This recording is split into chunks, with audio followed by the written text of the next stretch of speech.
혹시 이혼녀예요? 아니면 남의 가정 깬 상간녀인가? 고급 한정식 집의 정적을 깬 그 말은 단순한 질문이 아닌 비수였습니다. 엄마, 일어나. 이런 모욕 듣고 더는 못 앉아 있어. 딸이 울분을 토하며 소리쳤지만 어머니는 오히려 딸을 자리에 앉혔습니다. 그리고 서늘한 미소로 찻잔을 비우며 속으로 다짐했습니다. 그래, 내 딸 눈에 눈물 나게 한 데가 톡톡히 치르게 해주마. 다음 날 아침 오만했던 예비 시어머니는 상상조차 못할 곳에서 무릎을 꿇게 됩니다. 이혼녀라는 꼬리표 뒤에 숨겨진 전설적인 여인의 통쾌한 참교육.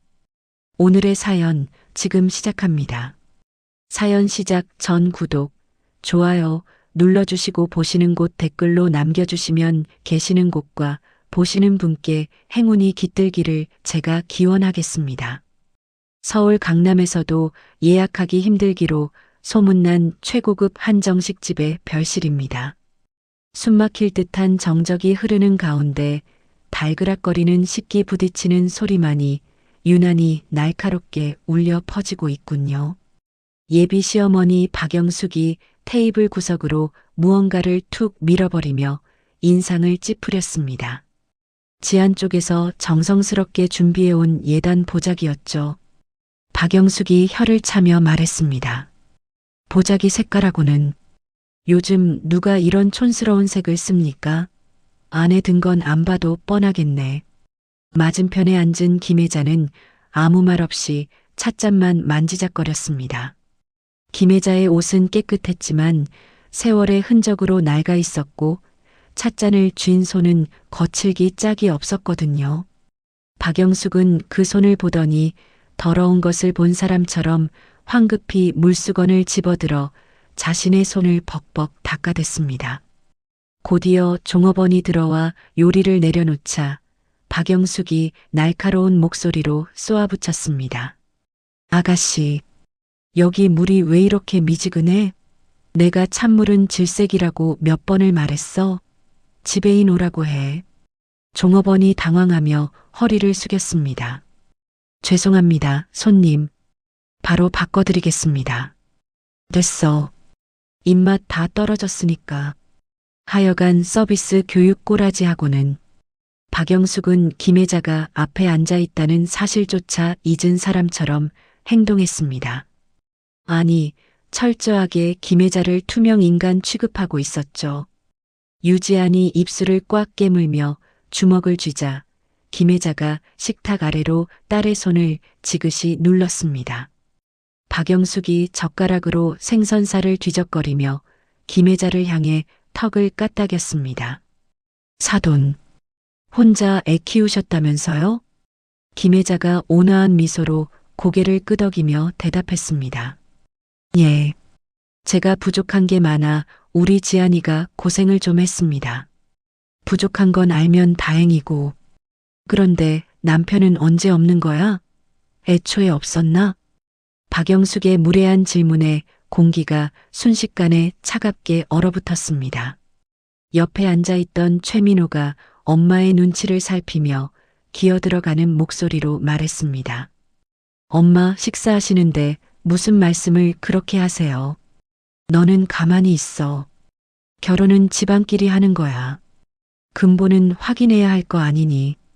박영숙이 팔짱을 끼고 의자 등받이에 몸을 기대며 비릿한 웃음을 흘렸습니다. 그녀의 시선이 김혜자의 낡은 가방과 얼굴을 노골적으로 훑어내렸죠. 솔직히 말해봐요. 혹시 이혼녀예요? 아니면 남의 가정 깬 상간녀인가? 그 순간 팽팽하게 당겨져 있던 인내심의 줄이 끊어지는 소리가 들리는 듯 했습니다. 유지안이 자리를 박차고 벌떡 일어났습니다. 의자가 뒤로 밀리며 드르륵거리는 거친 소음을 냈죠.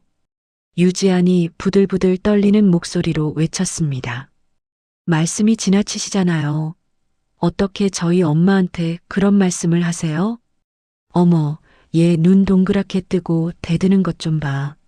아주 가정교육을 판타지로 받았구나. 이래서 아비 없는 자식은 안 된다니까. 그만하세요. 이 결혼 저 안 합니다. 아니 못해요. 유지안이 당장이라도 뛰쳐나갈 기세로 몸을 돌렸습니다. 하지만 김혜자가 태연하게 찻잔을 내려놓으며 유지안의 손목을 강하게 낚아채 다시 자리에 앉혔습니다. 앉아라, 지안아. 엄마, 지금 저 여자가 엄마한테 뭐라고 했는지 못 들었어? 어른들 말씀 나누신다. 앉아. 김혜자의 목소리에는 거역할 수 없는 힘이 실려 있었습니다. 김혜자는 당황하거나 분노하는 기색이 전혀 없었습니다. 오히려 차분하게 찻잔에 남은 차를 한 모금 마신 뒤 서늘한 눈빛으로 박영숙을 똑바로 응시했죠. 그리고 입가에 알 수 없는 묘한 미소를 띠며 말했습니다. 사돈 말씀이 참 재미있으시네요. 식사나 드시죠. 식겠습니다. 박영숙은 김혜자에 기이할 정도로 침착한 태도에 잠시 멈칫했습니다.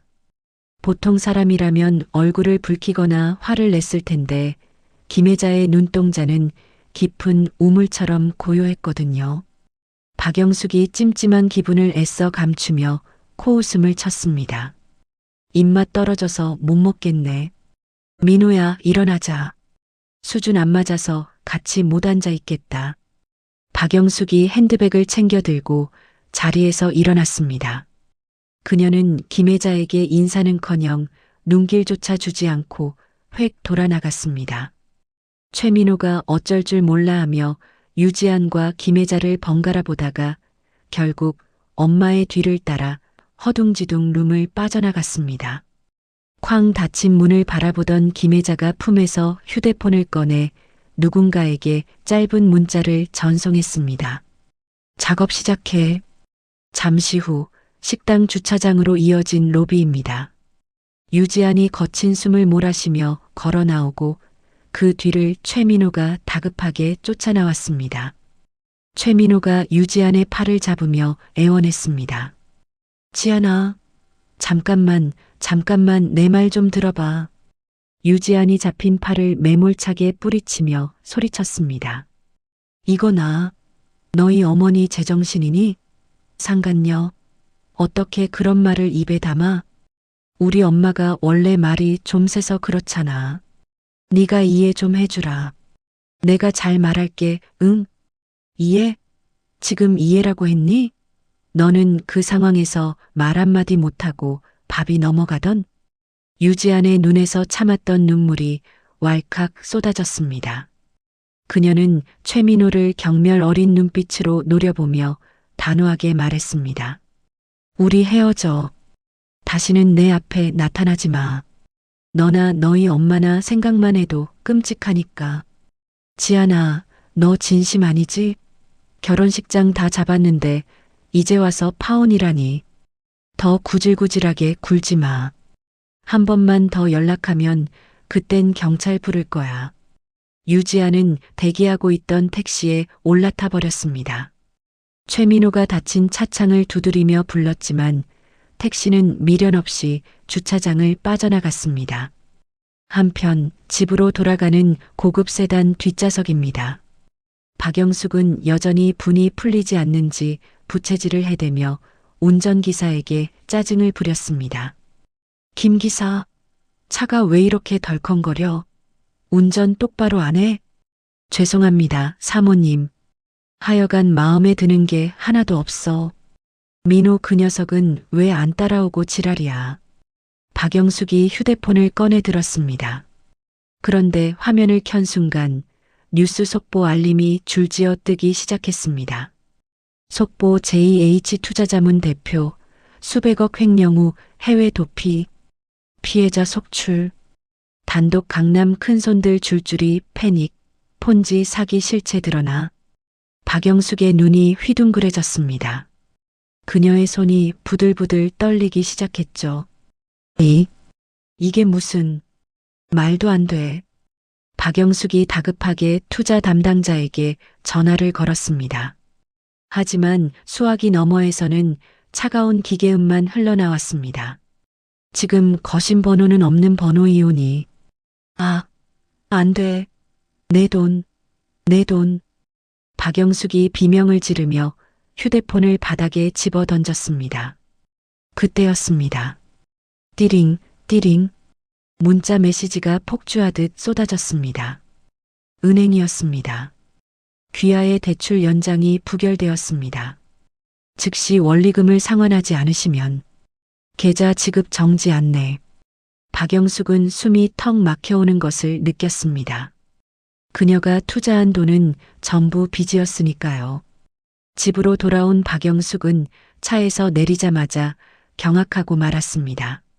빌라 주차장에 검은 양복을 입은 덩치 큰 남자들이 때로 몰려와 있었기 때문이죠. 그들은 박영숙의 차가 들어오자마자 먹잇감을 발견한 하이에나처럼 달려들었습니다. 사채업자가 고용한 용역들이었습니다. 한 남자가 운전석 문을 거칠게 열고 김 기사를 끌어내더니 뒷좌석 문을 열어젖혔습니다. 박영숙 씨 되시죠? 돈 갚으셔야지 어디 갔다 오십니까? 다. 당신들 누구야? 누구 마음대로 남의 차에 손을 대? 박영숙이 꽥 소리를 질렀지만 남자는 코웃음을 치며 박영숙의 팔을 거칠게 잡아 끌어내렸습니다. 누구긴요? 사장님 돈 받아내러 온 사람들이지. 아줌마 투자한 거 다 날렸다며? 우리도 소식 듣고 왔어. 이거 안 나? 경찰 부를 거야. 부르쇼. 우린 법대로 할 거니까. 일단 이 차는 우리가 가져갑니다. 담보 잡힌 거 알지? 남자가 박영숙의 손에서 차 키를 낚아챘습니다. 다른 녀석들이 박영숙을 둘러싸고 위협적으로 킬킬거렸습니다. 집 비밀번호 뭐요? 안에 돈 될 만한 거 좀 있나 확인해 봐야겠는데. 공포에 질린 박영숙은 신발 한 짝이 벗겨진 줄도 모르고 빌라 입구로 내달렸습니다. 이 미친놈들, 저리 안 가? 박영숙은 허둥지둥 공동 현관 비밀번호를 누르고 집 안으로 도망쳐 들어갔습니다. 현관문을 걸어 잠그고 나서야 그녀는 다리에 힘이 풀려 주저앉았습니다. 쾅! 쾅! 쾅! 밖에서 현관문을 발로 차는 소리가 천둥처럼 울려 퍼졌습니다. 아줌마, 안에 있는 거 다 알아. 문 안 열어? 박영숙, 나오라고. 욕설과 고함이 문 하나를 사이에 두고 쏟아졌습니다. 박영숙은 귀를 틀어막고 거실로 기어가 소파 뒤에 숨었습니다. 집안은 쥐 죽은 듯 고요했지만 바깥의 소음 때문에 지옥이나 다름없었습니다. 박영숙이 떨리는 손으로 평소 친하게 지내던 사모님들에게 전화를 걸었습니다. 여보세요? 미경이니? 나 영숙인데. 뚝, 뚝, 뚝. 전화는 연결되자마자 끊겼습니다. 다른 사람에게 걸어도 마찬가지였습니다. 제발, 제발 전화 좀 받아. 이미 강남 바닥에 박영숙이 알거지가 되었다는 소문이 쫙 퍼진 뒤였습니다. 아무도 썩은 동아줄을 잡아주려 하지 않았죠. 그때 믿었던 아들 최민호에게서 전화가 오지 않았습니다. 박영숙이 전화를 걸었지만 민호는 술에 취해 인사불성이 된 채 전화를 받지 않았습니다. 이 쓸모없는 놈, 애미가 죽게 생겼는데. 박영숙은 휴대폰을 집어 던지고 머리를 쥐어뜯으며 오열했습니다. 텅 빈 거실 화려한 샹들리에 아래 박영숙은 철저하게 혼자였습니다. 모든 것이 끝났다고 생각한 순간이었습니다. 스르륵. 현관문 아래 틈으로 무언가가 밀려 들어왔습니다. 하얀 쪽지와 낡은 대포폰 하나였습니다. 박영숙은 홀린 듯 기어가 쪽지를 집어들었습니다. 당신의 모든 채무를 인수하고 해결해줄 유일한 분이 있습니다. 박영숙의 눈동자가 흔들렸습니다. 그녀는 떨리는 손으로 함께 들어온 대포폰을 집어들었습니다. 단축번호 1번이 저장되어 있었습니다. 이게 함정일지도 모른다는 생각은 들지 않았습니다. 지금 문 밖에는 그녀를 씹어먹으려는 늑대들이 기다리고 있었으니까요. 박영숙이 침을 꿀꺽 삼키며 통화 버튼을 눌렀습니다. 신호음이 몇 번 울리기도 전에 기계로 변조된 남자의 굵은 목소리가 들려왔습니다. 받으셨군요. 박영숙 씨. 누구세요? 절 어떻게 알고? 그건 중요하지 않습니다. 살고 싶으시죠? 돈 좀 빌려주세요. 제가 이자 쳐서 다 갚을게요. 제발요. 박영숙이 수화기를 붙잡고 애원했습니다. 남자가 건조하게 웃으며 말했습니다. 좋습니다. 기회는 딱 한 번입니다. 내일 아침까지 현금 5천만 원을 준비하십시오. 5천만 원이요? 지금 당장은 현금이. 만드세요. 집안에 있는 굴러다니는 명품들 다 처분하면 그 정도는 나오지 않습니까? 남자는 박영숙의 집 안사정까지 훤히 꿰뚫고 있는 듯 했습니다. 박영숙이 입술을 깨물며 물었습니다. 그 돈만 있으면 정말 제 빚을 다 해결해 주시는 건가요? 그 돈은 착수금일 뿐입니다. 돈을 가져오면 대한민국 최고의 큰손, 마담 H를 만나게 해드리죠. 그분이 당신을 구원해 줄 겁니다. 마담 H? 선택은 당신 몫입니다. 문 밖에 있는 놈들에게 찢겨 죽든가 아니면 마지막 동아줄을 잡든가. 뚝! 전화가 끊겼습니다. 박영숙은 멍하니 휴대폰을 내려놓았습니다. 현관문 밖에서는 여전히 용역들이 문을 부술 듯 두드리고 있었습니다. 박영숙의 눈에 도끼가 서리기 시작했습니다. 그녀는 비틀거리며 일어나 드레스룸으로 향했습니다. 살아야 했습니다. 무슨 짓을 해서라도.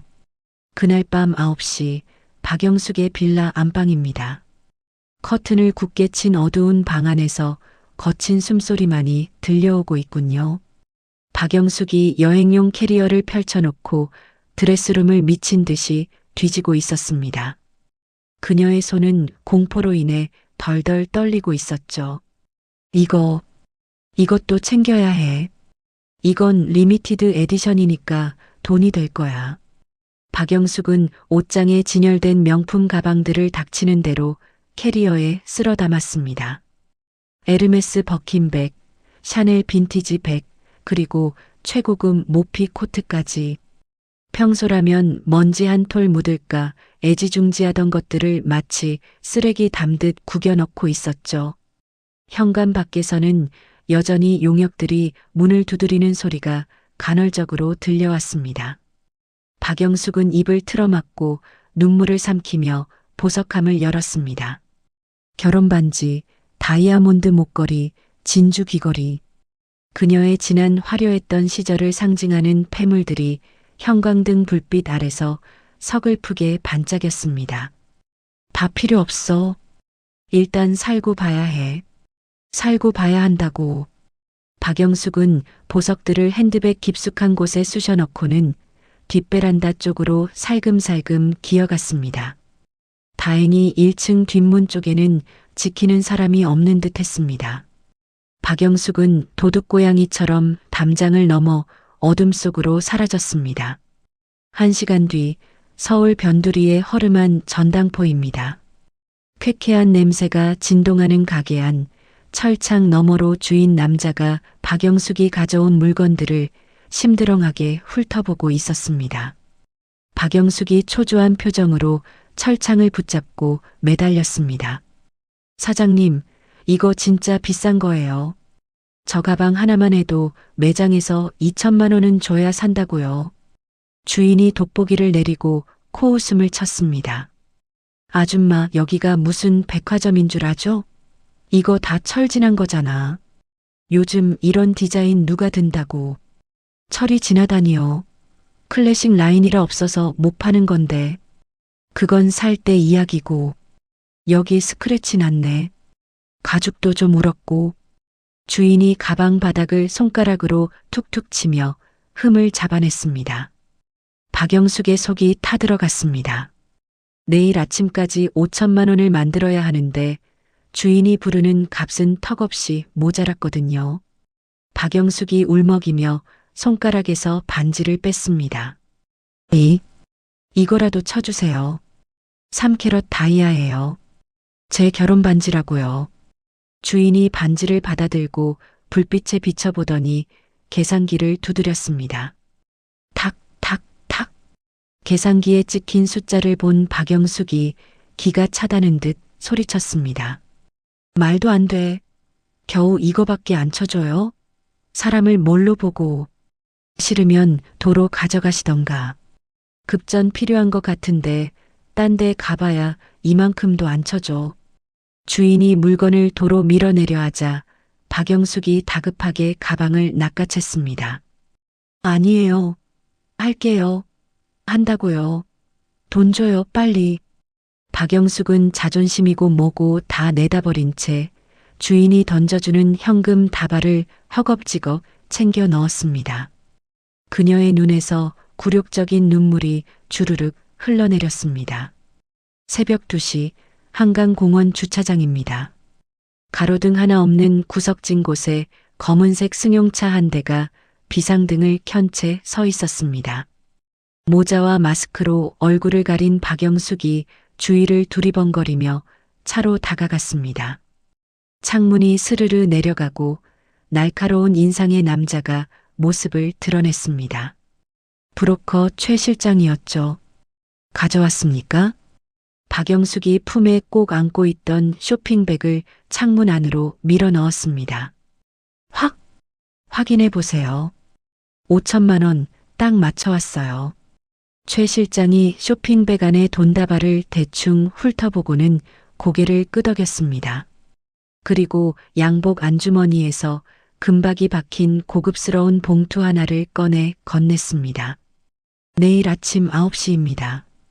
XX 호텔 VIP룸. 박영숙이 떨리는 손으로 초대장을 받아들었습니다. 마치 생명줄이라도 되는 양 가슴에 품으며 물었습니다. 정말 마담 H라는 분이 제 빚을 다 해결해 주시는 거죠? 회장님은 약속을 어기는 법이 없습니다. 단 조건이 하나 있습니다. 조건이요? 돈 말고 또 뭐가 필요한가요? 최 실장이 차가운 미소를 지으며 말했습니다. 예의입니다. 회장님은 예의 없는 사람을 가장 싫어하십니다. 과거의 잘못을 진심으로 뉘우치는 태도를 보이셔야 할 겁니다. 아, 그럼요. 제가 또 예의 하나는 깍듯하죠. 걱정 마세요. 박영숙은 고개를 조아리며 비굴하게 웃었습니다. 창문이 올라가고 차가 떠나자 박영숙은 그제야 다리에 힘이 풀려 주저앉았습니다. 그녀는 어둠 속에서 초대장을 어루만지며 중얼거렸습니다. 살았다. 이제 살았어. 내일이면 다 끝나는 거야. 같은 시각 김혜자의 낡은 아파트입니다. 유지아는 뜬 눈으로 밤을 지새우고 있었습니다. 파혼의 충격과 엄마에 대한 걱정으로 잠이 오지 않았기 때문이죠.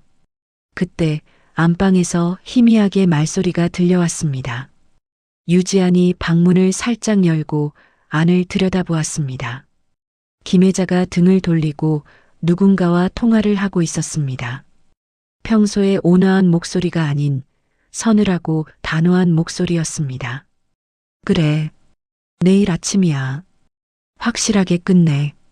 빠져나갈 구멍 없게 만들고. 유지안의 심장이 덜컥 내려앉았습니다. 엄마가 누구랑 통화하는 거지? 김혜자가 전화를 끊고 잠자리에 들자 유지아는 숨을 죽이고 기다렸습니다. 1시간쯤 지나 엄마의 고른 숨소리가 들려오자 유지아는 조심스럽게 안방으로 들어갔습니다. 협탁 위에는 김혜자가 통화 중에 메모해둔 수첩과 처음 보는 낡은 이지 폴더폰이 놓여 있었습니다. 유지안이 떨리는 손으로 폴더폰을 집어들었습니다. 전원을 켜자 배경화면에 뜬 숫자가 눈에 들어왔습니다. 505. 유지안의 생일이었습니다. 유지안은 홀린 듯 장롱 깊숙한 곳을 뒤져 숨겨져 있던 디지털 금고를 찾아냈습니다. 그리고 배경화면의 숫자를 비밀번호로 입력했습니다. 띠리릭. 경쾌한 소리와 함께 묵직한 금고 문이 열렸습니다. 유지아는 입을 틀어막았습니다. 금고 안에는 현금 다발과 함께 엄청난 서류들이 쌓여 있었습니다. 강남 주요 빌딩의 등기 권리증, 수백억 원대의 무기명 채권, 그리고 맨 위에 놓인 서류 봉투 하나. 겉면에는 박영숙 채무양도 계약서라고 적혀 있었습니다. 이게 다 뭐야?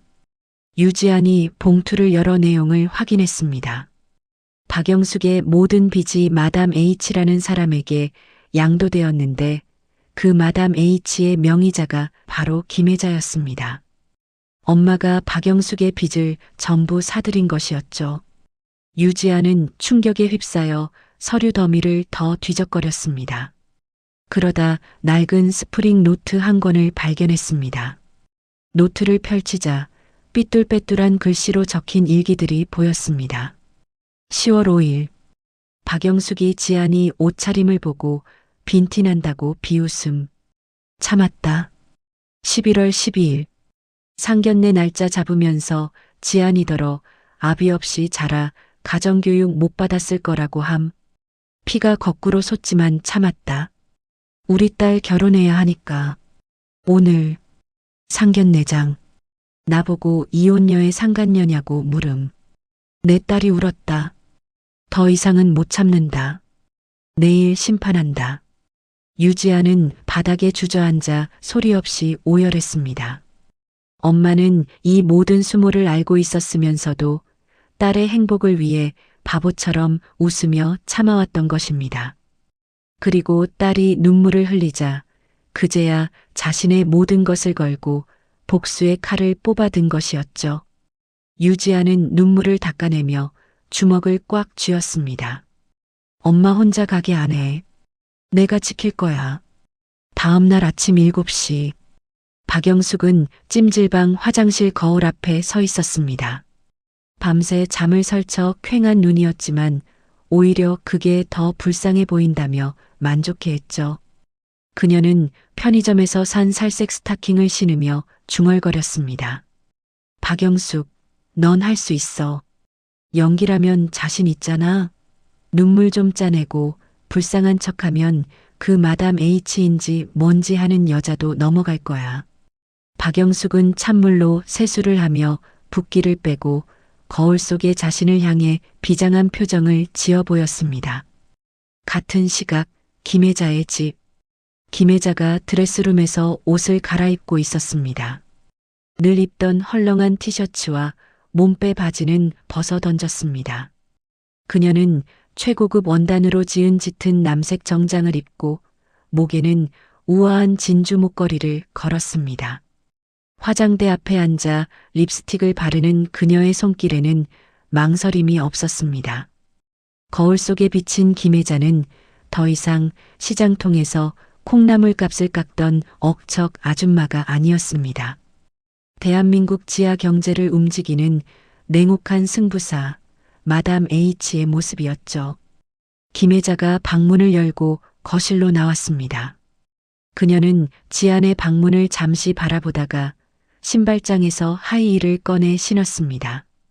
또각또각 현관을 나서는 구두 소리가 결연하게 울려 퍼졌습니다. 김혜자가 집을 나선 직후 지안의 방문이 열렸습니다. 유지아는 밤새 한숨도 자지 못한 채 붉어진 눈으로 엄마의 뒷모습을 배웅하고 있었습니다. 그녀는 곧바로 옷을 갈아입고 집을 뛰쳐나왔습니다.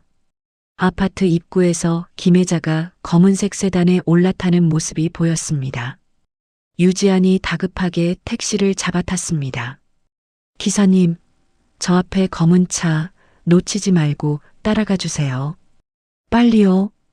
택시가 굉음을 내며 김혜자의 차 뒤를 바짝 쫓기 시작했습니다. 창밖으로 스쳐 지나가는 풍경을 바라보는 유지안의 눈빛이 매섭게 빛났습니다. 이제 진실을 마주할 시간이 다가오고 있었습니다. 다음 날 아침 8시 50분 XX 호텔의 스위트룸 거실입니다. 창밖으로 강남 시내가 한눈에 내려다 보이는 화려한 방이었지만 박영숙에게는 그 풍경이 눈에 들어오지 않았습니다. 그녀는 벨벳 소파 끄트머리에 엉덩이만 살짝 걸친 채 다리를 덜덜 떨고 있었습니다. 테이블 위에는 호텔 측에서 준비한 웰컴 드링크와 다과가 놓여 있었지만 박영숙은 타는 목마름에 얼음물만 벌컥벌컥 들이켰습니다. 후, 후, 심장이 터질 듯이 뛰었습니다. 박영숙은 땀으로 축축해진 손바닥을 치마에 문질러 닦으며 중얼거렸습니다. 괜찮아, 박영숙. 넌 할 수 있어. 돈만 갚아주면 그만이야. 그 마담 H인가 뭔가 하는 여자가 내 빚만 해결해주면. 그녀의 눈동자에 탐욕스러운 광기가 스쳐 지나갔습니다. 그때 다시 시작하면 돼. 내가 이대로 무너질 줄 알고 다시 보란듯이 일어나서 그 건방진 며느리년이랑 사돈년 코를 납작하게 눌러줄 거야. 주제 파악을 못한 망상이었습니다. 박영숙은 거울을 보며 연습했던 불쌍한 표정을 지어 보였습니다. 어제까지만 해도 사채업자들에게 쫓기던 도망자였지만 지금 이 순간만큼은 비련의 여주인공이라도 된 양 착각하고 있었죠. 똑똑똑. 정확히 9시 정각이 되자 노크 소리가 들렸습니다. 육중한 마호가니 문이 천천히 열렸습니다. 박영숙은 용수철처럼 튀어올랐습니다. 검은 정장을 입은 경호원들이 양옆으로 도열하고 그 사이로 또각거리는 구두 소리가 들려왔습니다. 박영숙은 들어오는 사람의 얼굴도 확인하지 않은 채 허리를 90도로 푹 숙이며 외쳤습니다. 어서 오십시오, 회장님. 누추한 제가 감히 회장님을 뵙게 되어 영광입니다. 그녀의 목소리는 비굴함 그 자체였습니다. 하지만 상대방에게서는 아무런 대답이 없었습니다. 그저 사각거리는 옷자락 소리와 함께 누군가 상석에 앉는 기척만 느껴졌을 뿐이죠. 박영숙은 식은땀을 흘리며 눈치를 살피다 조심스럽게 고개를 들었습니다. 회장님, 제가 준비한 말을 잊지 못했습니다. 박영숙의 눈이 찢어질 듯 커졌습니다. 소파 깊숙이 몸을 묶고 다리를 꼬고 앉아 있는 여인. 최고급 슈트를 입고 우아하게 찻잔을 들고 있는 그 여인은 다름 아닌 김혜자였습니다. 박영숙은 순간 머릿속이 하얗게 변했습니다. 상황 파악이 전혀 되지 않았죠. 그녀의 입에서 앙칼진 비명이 터져 나왔습니다. 네가 여기 왜 있어? 김혜자는 대꾸 없이 차를 한 모금 마셨습니다. 그 태어남이 박영숙을 더 미치게 만들었습니다. 이 여자가 미쳤나? 여기가 어디라고 함부로 들어와? 너 청소하러 왔니? 당장 안 나가? 박영숙이 삿대질을 하며 달려들려 했습니다. 그때였습니다. 김혜자의 뒤에 서 있던 최 실장이 박영숙의 앞을 가로막으며 낮게 으르렁거렸습니다. 예의를 갖추십시오. 이분이 바로 마담 H 회장님이십니다. 뭐라고요? 박영숙은 귀를 의심했습니다.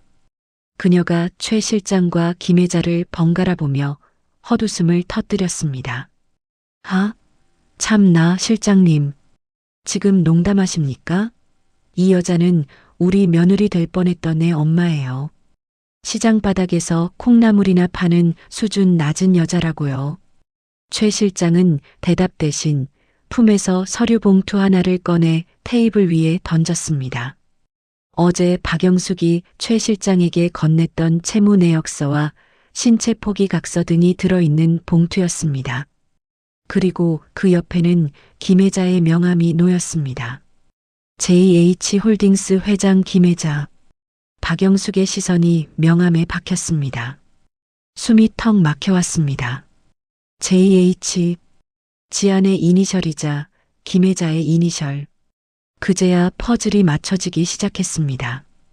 어제 뉴스에서 본 강남 큰손들의 패닉이 우연이 아니었음을. 자신을 이곳으로 부른 것이 구원이 아니라 심판이었음을. 김혜자가 찻잔을 내려놓으며 입을 열었습니다. 앉아라. 나직하지만 서늘한 목소리였습니다. 박영숙은 다리에 힘이 풀려 바닥에 주저앉을 뻔했습니다. 그녀는 비틀거리며 맞은편 의자에 털썩 주저앉았습니다.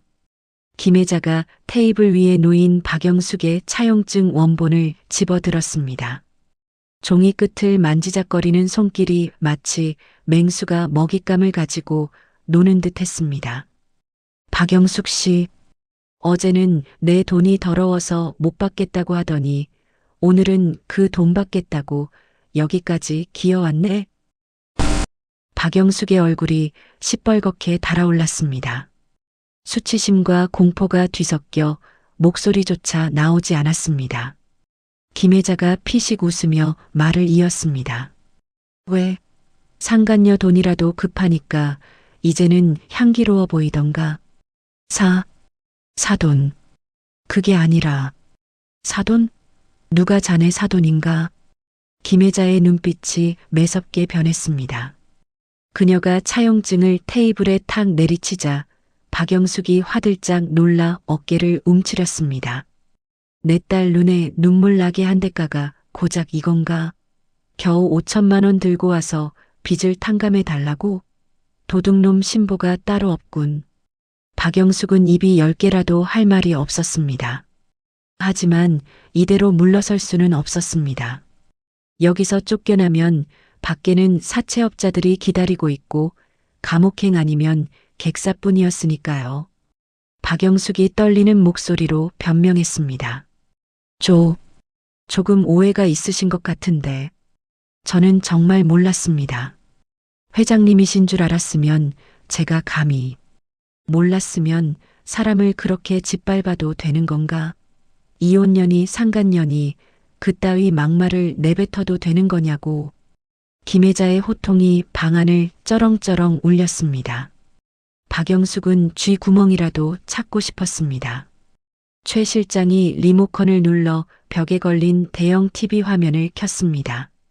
화면에는 어젯밤 박영숙이 전당포를 돌며 물건을 파는 모습, 브로커에게 뒷돈을 찔러주는 모습 등이 적나라하게 재생되었습니다. 이건 불법 작물 거래에 뇌물 공여 시도까지. 증거가 차고 넘치네요. 최 실장이 차가운 목소리로 덧붙였습니다. 지금 당장 경찰을 부르면 사기죄의 횡령 혐의까지 추가돼서 최소 10년은 썩으실 겁니다.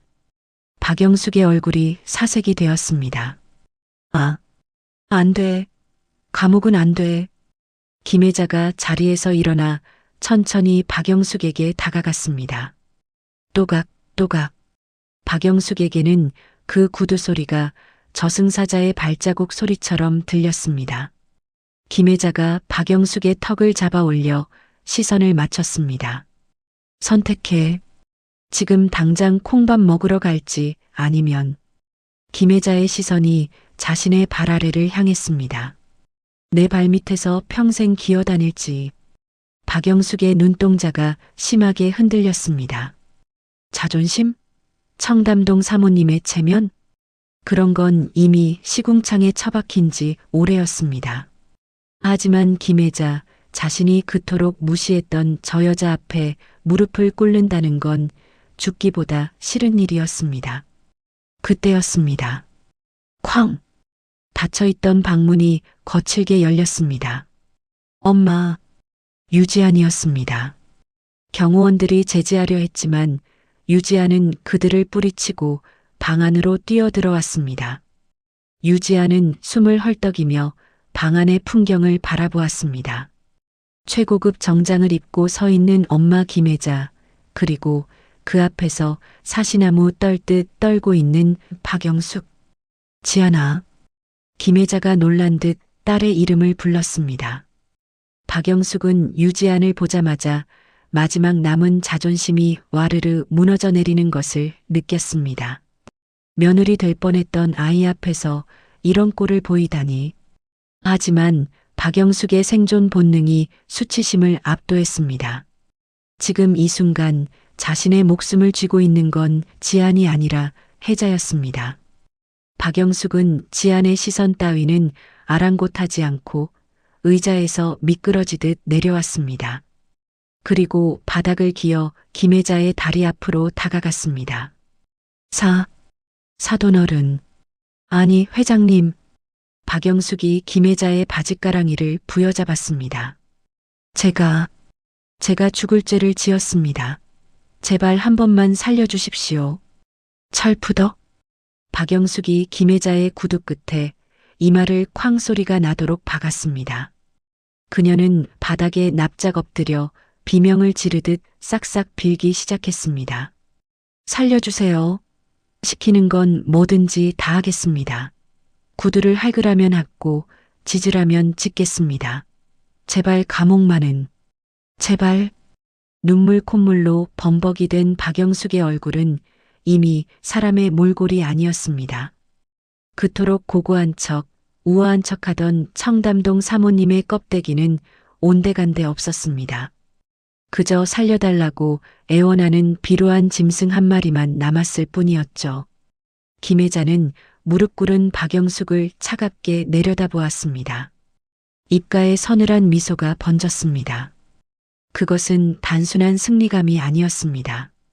자신의 딸을 지켜냈다는 안도감, 그리고 오만방자한 인간을 제자리에 돌려놓았다는 통쾌함이었습니다. 문가에 서 있던 유지아는 주먹을 꽉 쥐었습니다. 눈앞에 펼쳐진 광경에 온몸에 전율이 흘렀습니다. 항상 약한 줄만 알았던 엄마, 늘 죄인처럼 고개 숙이고 살았던 엄마가 거인처럼 보였습니다. 유지아는 떨리는 숨을 내쉬며 생각했습니다. 그래, 이게 맞아. 이게 정이야. 김혜자가 발밑에서 울부짖는 박영숙을 내려다보며 나직하지만 또렷한 목소리로 말했습니다. 그래, 살려주지. 대신 김혜자의 시선이 유지안에게 향했습니다. 오늘부터 자네 주인은 내가 아니라 내 딸이야.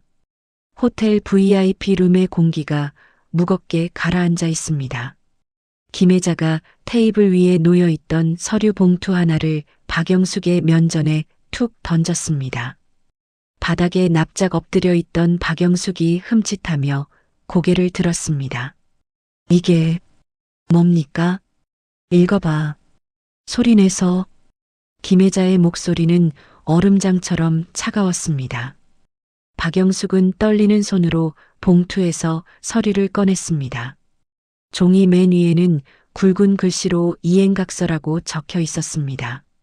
박영숙이 침을 꿀꺽 삼키며 기어들어가는 목소리로 읽기 시작했습니다.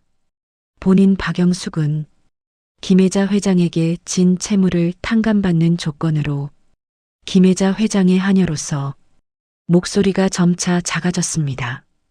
내용이 너무나 치욕적이었기 때문입니다.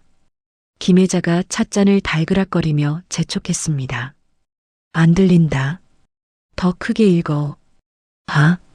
하녀로서 모든 명령에 복종하며 빚을 다 갚을 때까지 유지한 양에게 절대 복종한다. 만약 이를 어길 시에는. 박영숙의 입술이 파르르 떨렸습니다. 어길 시에는 즉시 채무 전액을 상환하고 민형사상 모든 책임을 진다. 또한 신체 포기를 포함한 어떠한 처분도 감수한다. 다 읽은 박영숙이 망연자실한 표정으로 김혜자를 올려다보았습니다. 회장님, 이건 너무합니다. 하녀라니요. 신체 포기라니요. 억울한가? 김혜자가 최 실장에게 눈짓을 했습니다. 최 실장이 품에서 휴대폰을 꺼내 번호를 누르는 신용을 했습니다. 관할 경찰서 지능범죄수사팀이죠? 여기 금융 사기 및 횡령 혐의자가. 안 돼요. 사인할게요. 사인한다고요. 박영숙이 비명을 지르며 테이블 위로 기어 올라가 펜을 낚아챘습니다. 경찰서에 끌려가 차가운 감방 바닥에서 썩느니 차라리 악마의 계약서에 영혼을 파는 게 나았습니다. 사각. 떨리는 손으로 이름 석자를 적고 지장을 꾹 눌렀습니다. 박영숙의 눈에서 굴욕적인 눈물이 뚝뚝 떨어져 계약서를 적셨습니다. 그때였습니다. 엄마. 열린 문틈으로 상황을 지켜보던 최민호가 더는 못 참겠다는 듯 뛰어들어왔습니다. 최민호는 바닥에 엎드려 우는 엄마를 부축해 일으키려 했습니다. 일어나 엄마. 왜 이러고 있어? 우리가 거지야? 왜 이런 수모를 당하고 있냐고. 하지만 박영숙은 아들의 손을 거칠게 뿌리쳤습니다. 지금 최민호의 객기는 그녀의 생존에 전혀 도움이 되지 않았으니까요. 박영숙이 김혜자를 향해 다시 무릎을 꿇으며 외쳤습니다. 서명했습니다. 약속 지키시는 거죠? 경찰 부르시면 안 됩니다. 최민호가 충격을 받은 듯 뒷걸음질 쳤습니다. 엄마, 자존심도 없어? 조용히 해. 너 당장 굶어 죽고 싶어? 빚쟁이들한테 끌려가서 맞아 죽고 싶냐고. 박영숙이 아들에게 악을 썼습니다. 김혜자는 그 추태를 한심하다는 듯 바라보다가 서명된 각서를 집어들었습니다. 그리고 곁에 서 있던 유지안에게 건넸습니다. 받아라. 유지안이 얼떨떨한 표정으로 각서를 받아들었습니다. 종이의 무게가 생각보다 묵직하게 느껴졌습니다. 김혜자가 유지안의 어깨를 감싸며 박영숙에게 말했습니다. 인사해라. 네가 모셔야 할 진짜 주인이다. 박영숙은 입술을 깨물며 천천히 몸을 돌려 유지안을 향했습니다. 어제까지만 해도 근본 없는 집안의 딸이라며 무시했던 아이였습니다. 하지만 지금은 자신의 목숨줄을 쥐고 있는 상전이었습니다. 박영숙이 바닥에 머리를 조아리며 말했습니다. 자, 잘 부탁드립니다. 아가씨, 아니 주인님. 유지아는 주먹을 꽉 쥐었습니다. 눈앞에 엎드린 박영숙의 정수리를 보며 가슴속 응어리가 조금이나마 풀리는 것을 느꼈습니다. 유지안이 각서를 반으로 접으며 또렷한 목소리로 말했습니다. 똑바로 하세요. 앞으로 저희 엄마한테 큰 소리 한 번이라도 치시면 그날로 길거리에 나앉으시는 겁니다. 아셨어요? 명심하겠습니다. 상황이 정리되자 김혜자가 자리에서 일어났습니다. 배가 고프구나. 밥 먹으러 가자. 호텔 1층 뷔페 레스토랑입니다. 점심시간이라 사람들로 북적이는 식당 한가운데 기이한 풍경이 펼쳐졌습니다.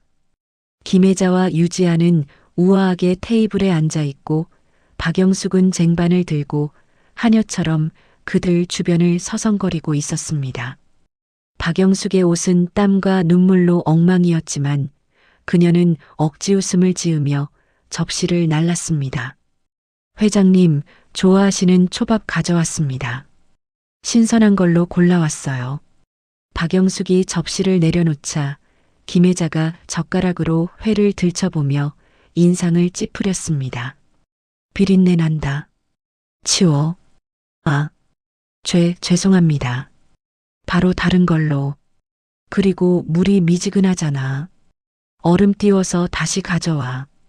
컵에 지문 묻히지 말고. 네, 알겠습니다. 박영숙은 허둥지둥 접시를 치우고 물을 가지러 뛰어갔습니다. 주변 테이블의 손님들이 힐끔거리며 수군거렸습니다. 저 여자 봐. 옷은 명품인데 하는 짓은 종업원 같네. 빚쟁이한테 잡힌 거 아니야? 꼴이 말이 아니네. 박영숙의 귀에 그 소리들이 비수처럼 꽂혔습니다. 얼굴이 화끈거려 견딜 수가 없었지만 그녀는 입꼬리를 억지로 끌어올리며 물컵을 날랐습니다. 유지아는 묵묵히 그 모습을 지켜보았습니다. 통쾌하면서도 한편으로는 씁쓸한 기분이 들었습니다. 돈과 권력이 바뀌니 사람의 태도가 이렇게까지 달라질 수 있다는 게 허무하기도 했죠. 하지만 김혜자는 멈추지 않았습니다. 과거 박영숙이 식당 직원들에게 했던 갑질을 그대로 돌려주고 있었으니까요. 야, 박영숙. 김혜자가 냅킨으로 입을 닦으며 불렀습니다. 네, 회장님. 내 차 대기시켜. 네가 운전해라. 집에 좀 가야겠다. 네. 제가 운전을요? 왜? 싫으냐? 싫으면 지금이라도 경찰서 가던가.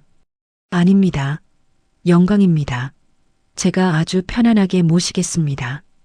박영숙은 밥 한 숟가락 얻어먹지 못한 채 김혜자의 차 키를 받아들고 주차장으로 뛰어가야 했습니다. 30분 후 김혜자의 고급 세단 안입니다. 박영숙은 운전석에 앉아 백미러로 김혜자의 눈치를 살피며 운전대를 잡았습니다. 그녀의 배에서는 꼬르륵 소리가 요란하게 났지만 침만 꼴깍 삼킬 뿐이었습니다. 회장님, 에어컨 온도는 괜찮으십니까? 음악이라도 틀어드릴까요?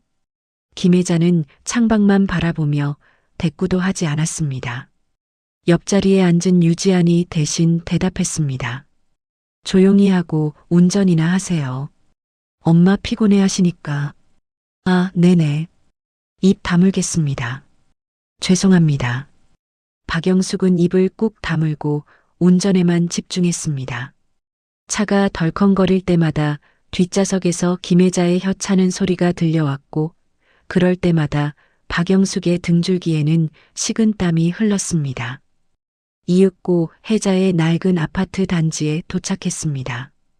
경비원이 놀란 눈으로 차를 바라보았습니다. 맨날 티셔츠 바람으로 다니던 501호 여자가 기사까지 딸린 고급차에서 내렸으니까요.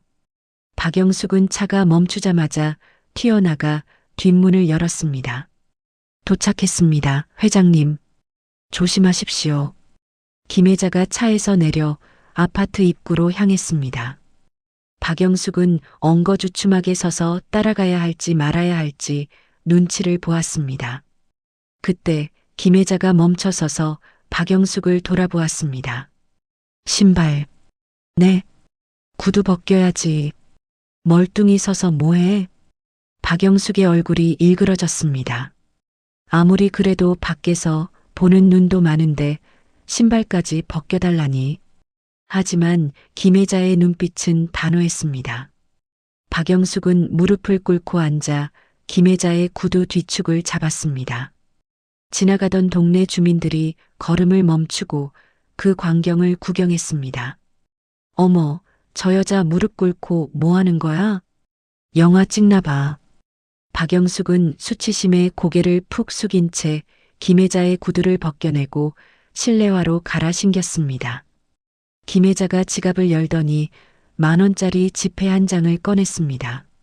그리고 바닥에 주저앉아 있는 박영숙의 앞치마 주머니에 툭 찔러 넣었습니다. 수고비다. 갈 때 국밥이나 한 그릇 사 먹어. 박영숙은 멍하니 10,000원짜리를 바라보았습니다.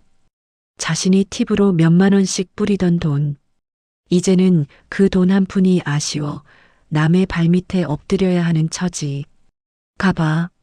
내일 아침 7시까지 출근하고 1분이라도 늦으면 알지? 김혜자는 유지안의 부축을 받으며 현관 안으로 사라졌습니다. 쾅! 현관문이 닫히자 박영숙은 그 자리에 힘없이 주저앉았습니다. 그녀의 손에 구겨진 10,000원짜리 한 장만이 덩그러니 남았습니다. 한편 집 안으로 들어온 김혜자입니다. 현관문이 닫히자마자 꼿꼿했던 김혜자의 허리가 푹 꺾였습니다. 엄마. 유지안이 비틀거리는 김혜자를 황급히 부축했습니다. 김혜자는 신발장 옆에 주저앉아 가쁜 숨을 몰아쉬었습니다. 이마에는 식은땀이 송골송골 맺혀 있었고 얼굴은 백지장처럼 창백했습니다. 엄마, 왜 그래? 어디 아파? 병원 가자. 응? 유지안이 울먹이며 소리쳤습니다. 김혜자가 떨리는 손으로 가슴을 움켜쥐며 고개를 저었습니다. 아니다. 괜찮다. 그냥 긴장이 풀려서 그래. 식은땀이 이렇게 나는데 뭐가 괜찮아. 약 어딨어? 내가 가져올게. 안방 서랍에. 두통약 좀 다오. 유지안이 안방으로 뛰어들어갔습니다. 김혜자는 벽에 머리를 기대고 눈을 감았습니다. 머릿속에서 윙윙거리는 이명 소리가 들려왔습니다. 박영숙을 짓밟아준 통쾌함 뒤로 감당하기 힘든 피로가 쓰나미처럼 밀려왔습니다. 조금만 더 버티자. 우리 지안이 결혼식 올릴 때까지만. 김혜자는 희미해지는 의식을 붙잡으려 애를 썼습니다. 그날 밤 서울 변두리의 한 좁은 고시원 방입니다. 박영숙은 빌라에서 쫓겨나 갈 곳이 없어 이곳으로 흘러들어왔습니다. 한 사람이 겨우 누울 만한 좁은 방, 곰팡이 냄새가 나는 벽지. 박영숙은 바닥에 앉아 편의점 소주를 병째로 들이키고 있었습니다. 으윽. 독한 술 기운이 올라오자 참았던 분노가 폭발했습니다. 박영숙이 빈 소주병을 벽에 집어던졌습니다. 쨍그랑 파편이 사방으로 튀었습니다. 김혜자, 유지안, 이 독한 년들. 박영숙은 자신의 머리를 쥐어뜯으며 짐승처럼 울부짖었습니다. 오늘 하루 겪었던 수모들이 파노라마처럼 스쳐 지나갔습니다. 무릎을 꿇고 빌던 모습, 뷔페에서 접시를 나르던 모습, 그리고 길바닥에서 신발을 벗겨주던 모습까지. 내가 이대로 죽을 것 같아? 천만에. 절대 그냥은 안 죽어. 박영숙의 눈에 핏발이 섰습니다. 그녀는 바닥에 떨어진 김혜자의 10,000원짜리 지폐를 집어들고 벅벅 찢어버렸습니다. 두고 봐. 반드시 내 약점을 찾아낼 거야. 네가 가진 그 돈, 그 권력 다 뺏어서 내가 도로 주인 자리에 앉을 거라고. 좁은 방 안 박영숙의 섬뜩한 웃음소리가 공허하게 울려 퍼졌습니다. 그녀의 복수심은 꺼진 불씨가 아니라 기름을 부은 듯 더 활활 타오르고 있었습니다. 한 달이라는 시간이 흐른 어느 날 오후 김혜자의 아파트 거실입니다. 박영숙이 엎드려 걸레질을 하고 있었습니다. 이마에는 땀방울이 맺혔고 명품만 걸치던 무릎은 늘어난 트레이닝복 바지 아래서 붉게 부어 올랐죠. 그녀는 걸레를 벅벅 문지르며 속으로 삭히지 못한 욕설을 내뱉고 있었습니다. 이 망할 년들. 내가 언젠가 이 치욕을 갚아주고 만다. 두고 봐라. 소파에는 김혜자가 창백한 얼굴로 앉아 예단 목록을 훑어보고 있었습니다. 그녀의 손은 미세하게 떨리고 있었고 테이블 위에는 두통약병이 놓여 있었습니다. 박영숙이 걸레를 빨러 화장실로 가면서 곁눈질로 김혜자를 살폈습니다. 회장님, 안색이 많이 안 좋으십니다. 병원에 가보셔야 하는 거 아닙니까? 말은 걱정스럽게 했지만 박영숙의 눈빛은 빨리 죽어라라고 저주를 퍼붓는 듯 했습니다. 김혜자가 미간을 찌푸리며 손을 저었습니다. 됐다. 지안이 결혼식까지는 버텨야 해. 잔소리 말고 청소나 마저 해. 아유, 그러다가 쓰러지시기라도 하면 큰일이지요. 제가 걱정이 돼서 그럽니다. 내 걱정이나 해. 화장실 타일 사이에 곰팡이 낀 거 봤어? 그거 다 없앨 때까지 집에 갈 생각 마라. 네, 알겠습니다.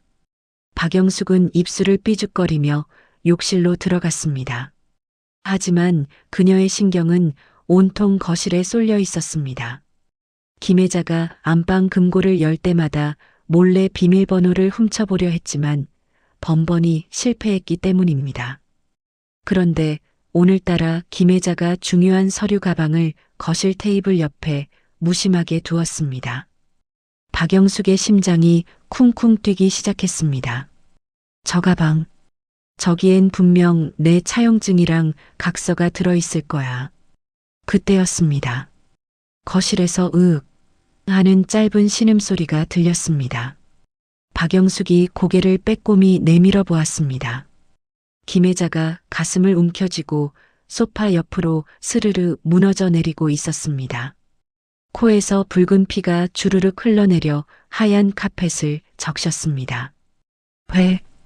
회장님? 박영숙이 놀라 걸레를 던지고 뛰쳐나왔습니다. 사돈, 사돈어른, 정신 차려보세요. 박영숙이 김혜자의 어깨를 흔들었지만 김혜자의 눈은 이미 뒤집혀 흰자위만 보이고 있었습니다. 숨소리가 거칠고 불규칙했습니다. 박영숙의 손이 본능적으로 휴대폰을 향했습니다. 119를 눌러야 했습니다. 하지만 통화 버튼을 누르려던 손가락이 허공에서 멈췄습니다.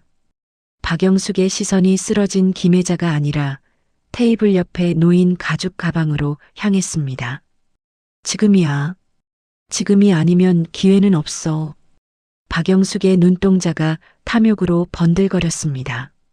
그녀는 휴대폰을 주머니에 쑤셔넣고 김혜자를 내버려 둔 채 가방으로 달려들었습니다. 가방을 뒤집어 엎자 서류들이 쏟아져 나왔습니다. 부동산 등기, 주식 양도증, 그리고 파란색 파일철. 박영숙이 떨리는 손으로 파일철을 열었습니다. 그토록 찾아 헤매던 박영숙 채무 이행각서와 차용증 원본이 들어 있었습니다. 찾았다. 찾았어. 박영숙은 환희에 찬 목소리로 중얼거렸습니다. 그녀는 파일철을 품속 깊이 숨기고 옷매무새를 다듬었습니다. 그리고 나서야 다시 휴대폰을 꺼내 119를 눌렀습니다. 여보세요. 여기 사람 죽어요. 빨리요. 빨리 좀 와주세요. 박영숙은 세상에서 가장 다급한 사람처럼 악을 썼습니다.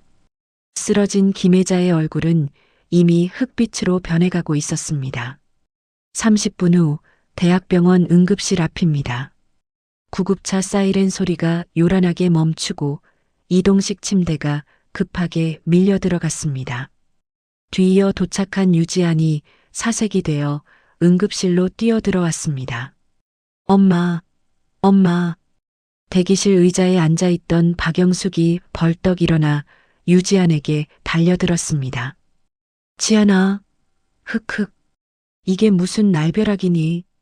박영숙은 유지안을 끌어안고 통곡했습니다. 청소하고 있는데 갑자기 사돈어른이 코피를 쏟으시더니 내가 얼마나 놀랐는지 모른다. 유지안은 박영숙을 밀어내고 수술실 쪽을 바라보았습니다. 의사 선생님은 뭘 하셔? 뇌출혈이래. 지금 당장 수술 안 하면 위험하다고.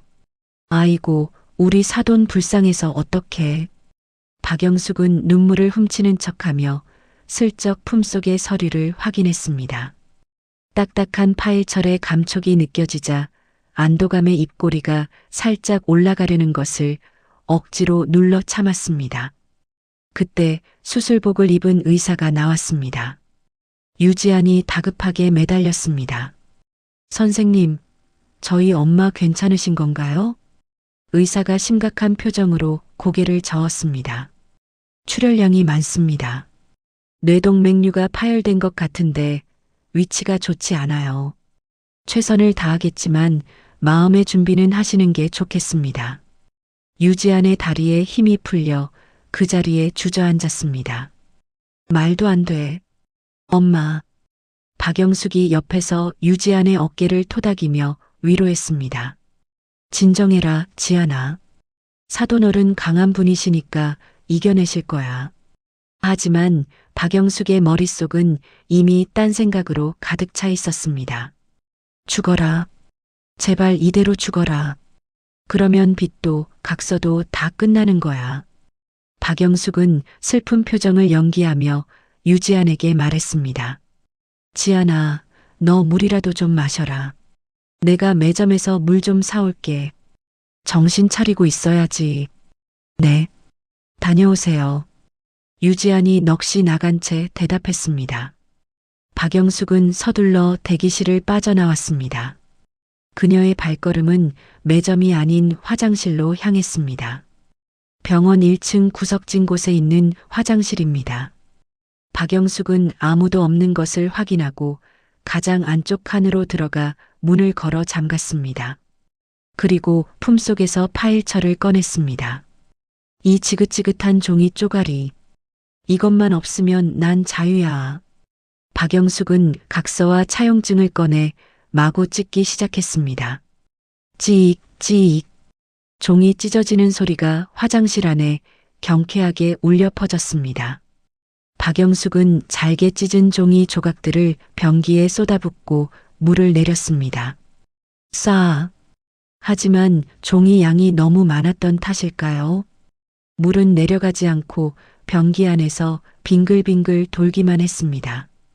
오히려 물이 차오르기 시작했습니다. 왜 안 내려가? 박영숙이 당황하여 레버를 미친 듯이 눌렀습니다. 내려가라고 이 빌어먹을.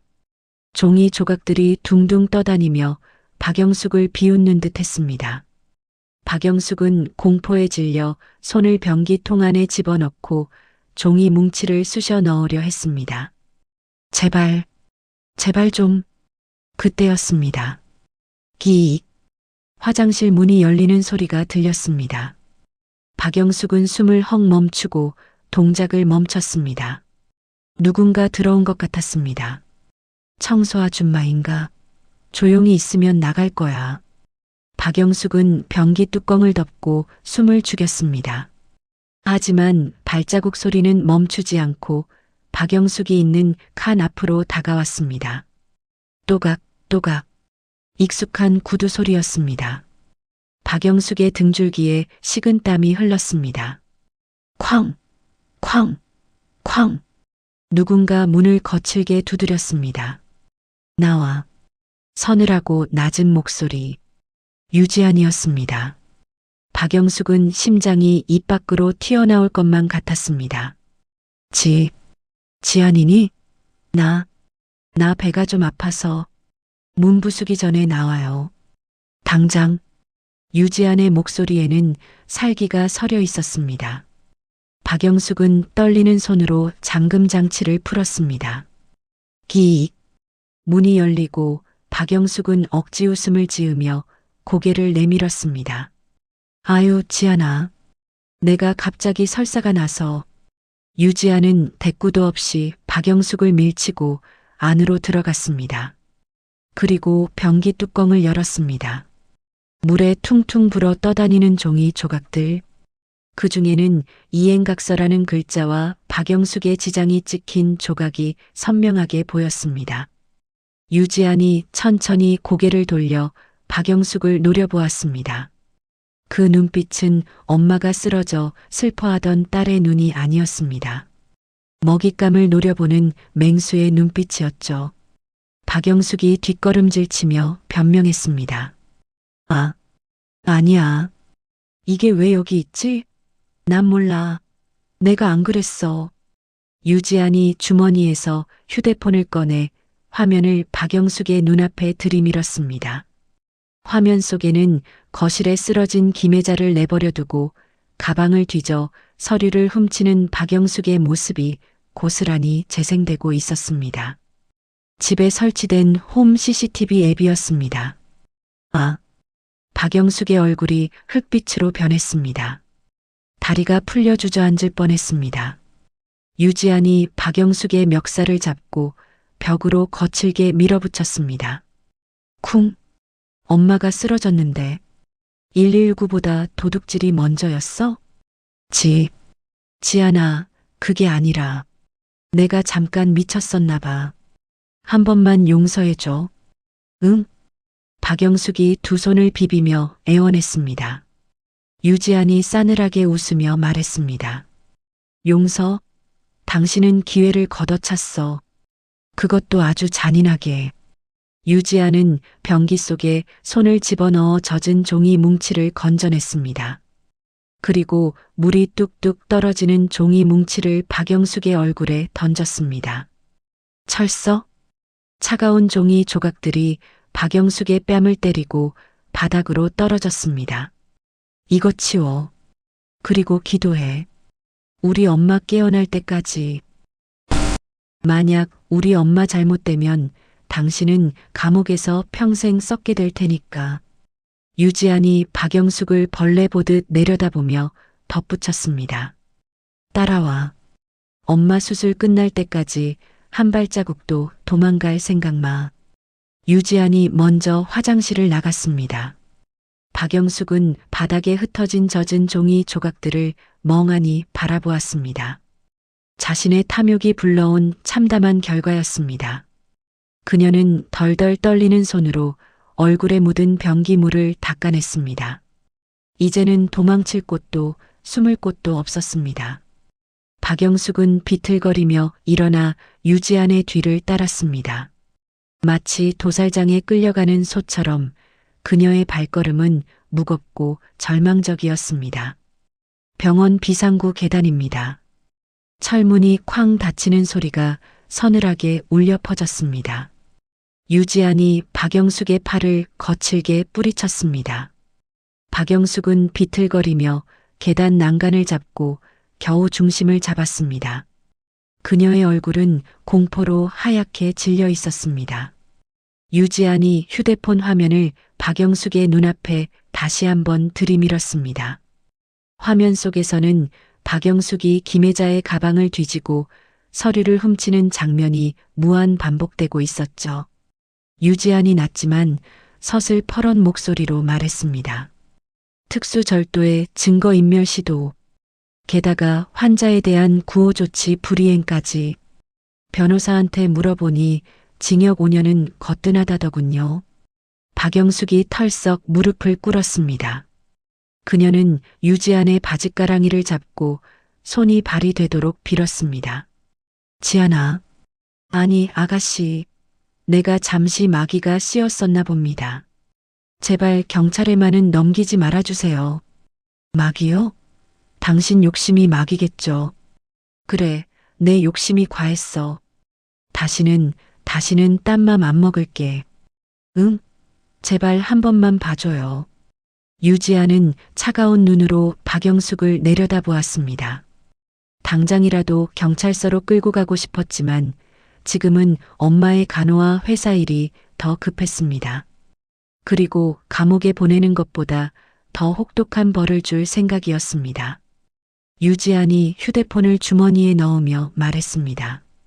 좋아요. 신고는 보류하죠. 박영숙의 얼굴에 화색이 돌았습니다. 아이고, 고맙습니다.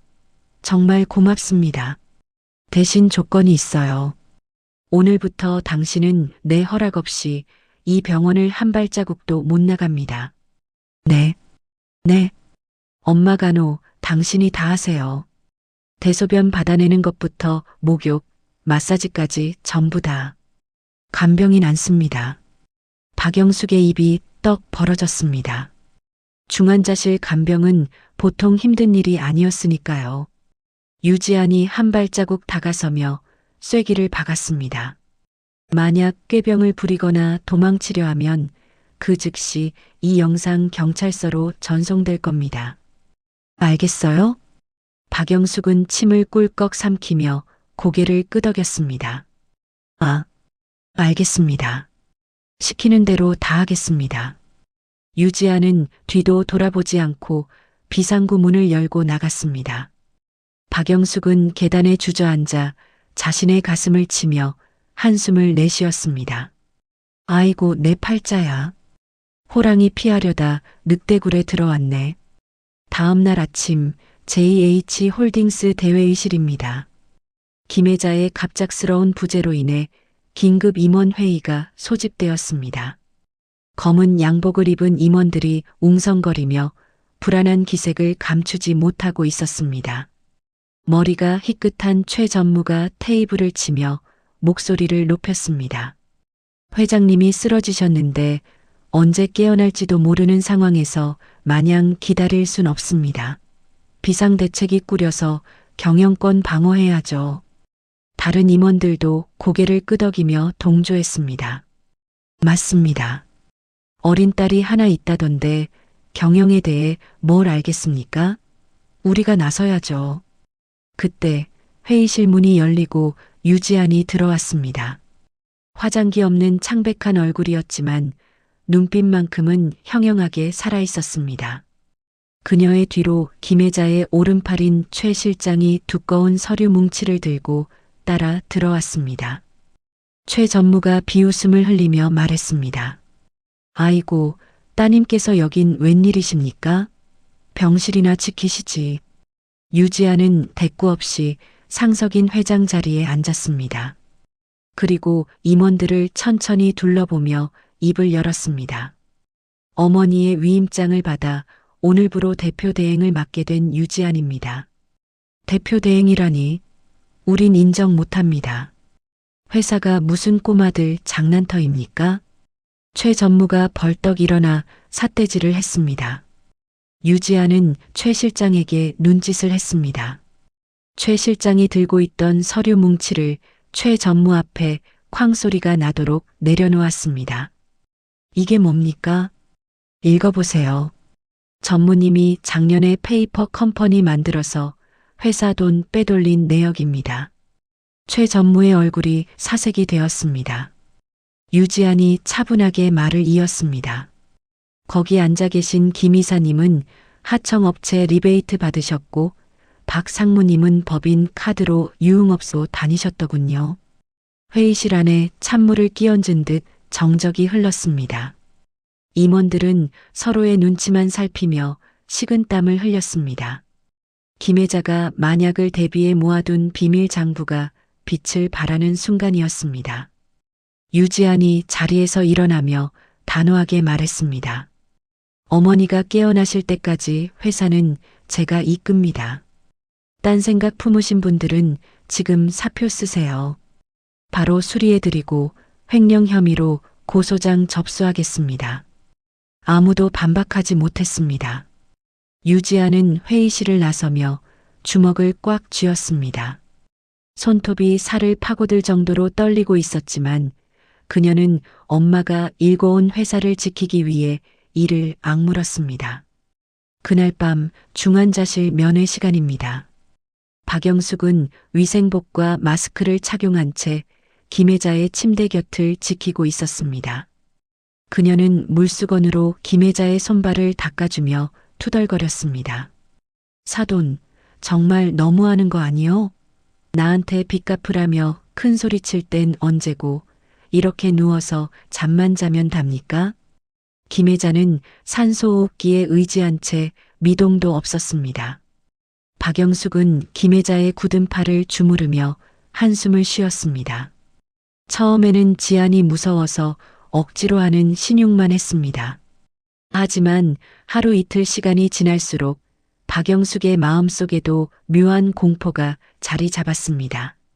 만약 이대로 김혜자가 죽어버린다면 자신은 지안에게 쫓겨나 감옥에 가거나 평생 빚쟁이들에게 시달려야 할지도 모른다는 생각이 들었죠. 박영숙이 김혜자의 귀에 대고 속삭였습니다. 그러니까 제발 좀 일어나요.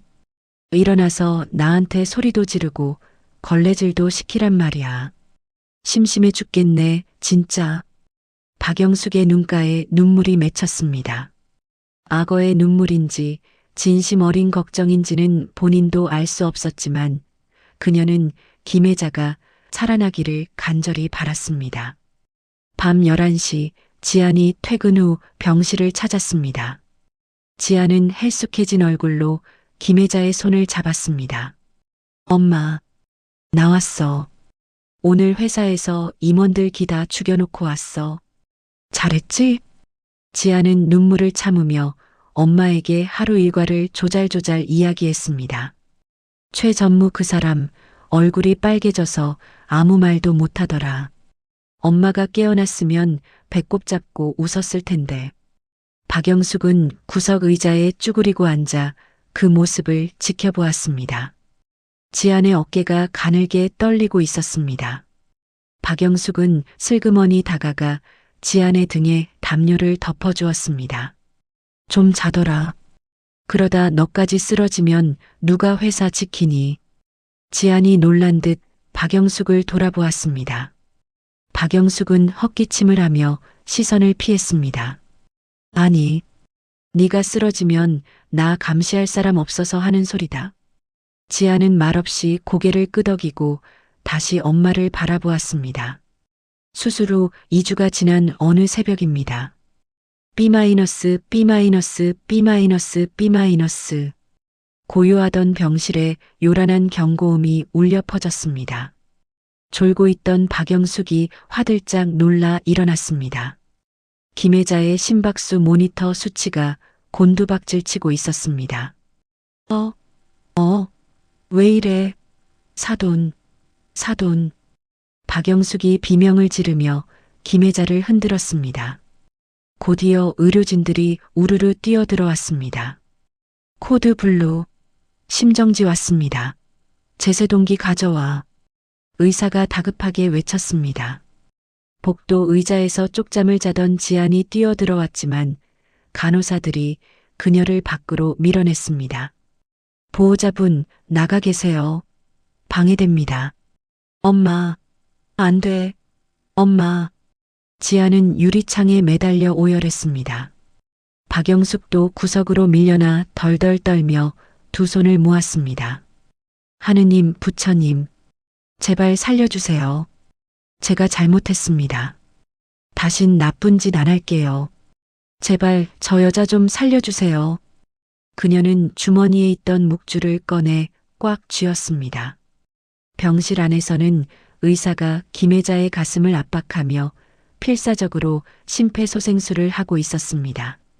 충전, 200줄, 샷, 쿵. 전기 충격에 김혜자의 몸이 튀어올랐다가 축 늘어졌습니다. 지아는 그 모습을 참아보지 못하고 주저앉아 귀를 막았습니다. 1분, 2분. 영원 같은 시간이 흘렀습니다. 비. 불규칙하던 기계음이 다시 일정한 리듬을 찾기 시작했습니다. 의사가 이마에 땀을 닦으며 안도의 한숨을 내쉬었습니다. 돌아왔습니다. 바이탈 안정적입니다. 밖에서 지켜보던 지안과 박영숙은 서로를 부둥켜 안고 엉엉 울음을 터뜨렸습니다. 그것은 적과의 동침이 아닌 생사의 고비를 함께 넘긴 전후회였습니다. 며칠 뒤 일반 병실입니다. 아침 햇살이 창가를 통해 따스하게 비치고 있었습니다. 지아는 침대 옆 보조의자에 엎드려 잠이 들어 있었고 박영숙은 소파에 앉아 꾸벅꾸벅 졸고 있었습니다. 김혜자의 눈꺼풀이 파르르 떨렸습니다. 천천히, 아주 천천히 그녀의 눈이 떠졌습니다. 흐릿한 시야가 점차 선명해지며 하얀 천장이 보였습니다. 김혜자의 입에서 쉰 신음소리가 새어나왔습니다. 박영숙이 그 소리에 번쩍 눈을 떴습니다. 그녀는 믿기지 않는다는 듯 눈을 비비고 김혜자에게 달려갔습니다. 사돈? 정신이 들어요? 나 알아보겠어요? 김혜자가 초점 없는 눈으로 박영숙을 바라보았습니다. 박영숙은 며칠 동안 씻지 못해 머리는 산발이고 눈밑은 퀭한 몰골이었습니다. 김혜자의 입가에 아주 희미한 미소가 번졌습니다. 그리고 갈라진 목소리로 힘겹게 한마디를 내뱉었습니다. 얼굴이, 그게 뭐냐? 박영숙은 그 말을 듣자마자 다리에 힘이 풀려 주저앉으며 대성통곡을 했습니다. 아이고, 이제 살았네. 이제 살았어. 내가 사돈 때문에 명줄이 줄어든다니까. 그 소란에 지안도 잠에서 깼습니다. 엄마. 지안은 깨어난 김혜자를 보고 와락 품에 안겼습니다. 엄마. 흐엉. 나는 엄마 죽는 줄 알고. 병실 안은 새 여자의 울음소리로 가득 찼지만 그것은 더 이상 슬픔의 눈물이 아니었습니다. 창밖의 햇살이 그녀들을 따뜻하게 감싸 안았습니다. 폭풍우가 지나가고 비로소 새로운 아침이 밝아오고 있었습니다. 계절이 바뀌어 병원 정원에는 어느덧 푸릇한 새싹이 돋아나고 있습니다. 따스한 봄 햇살 아래 휠체어 한 대가 힘겹게 움직이고 있군요. 김혜자가 재활 보조 기구를 붙잡고 비지땀을 흘리며 한 발짝을 내디디려 애쓰고 있습니다. 그 옆에서 박영숙이 조교처럼 소리를 질러댔습니다. 사돈, 오른발, 오른발에 힘을 줘야지. 엄지발가락에 힘 딱 주고. 김혜자의 얼굴이 붉게 달아올랐습니다. 뇌출혈 후유증으로 인해 오른쪽 편마비가 온 탓에 마음처럼 다리가 움직이지 않았기 때문이죠. 김혜자가 거친 숨을 몰아쉬며 자리에 주저앉으려 했습니다. 아이고, 힘들어. 못하겠다. 어눌한 발음이었습니다. 그러자 박영숙이 김혜자의 겨드랑이를 번쩍 들어 올리며 타박했습니다.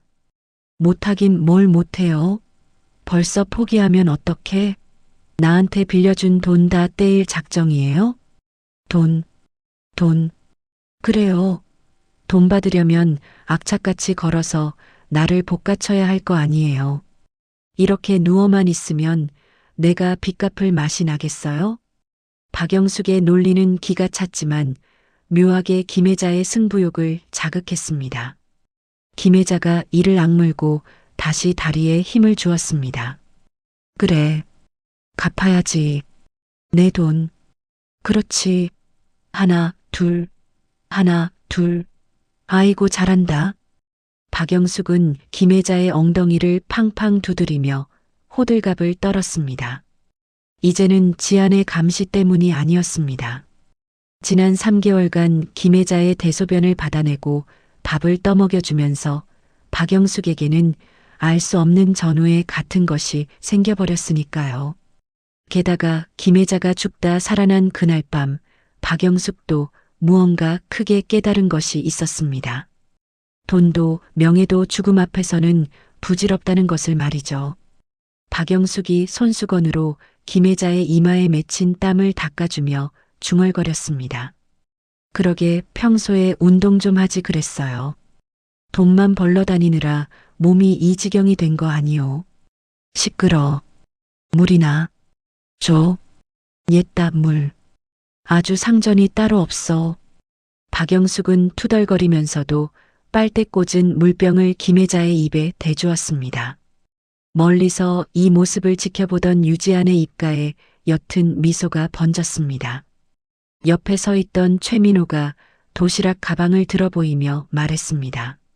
지안아, 장모님 드실 전복죽 끓여왔어. 내장 듬뿍 넣어서 아주 고소할 거야. 유지안이 최민호를 돌아보았습니다. 한때는 꼴도 보기 싫었던 남자였지만 지금은 제법 듬직한 가장의 태가 났습니다.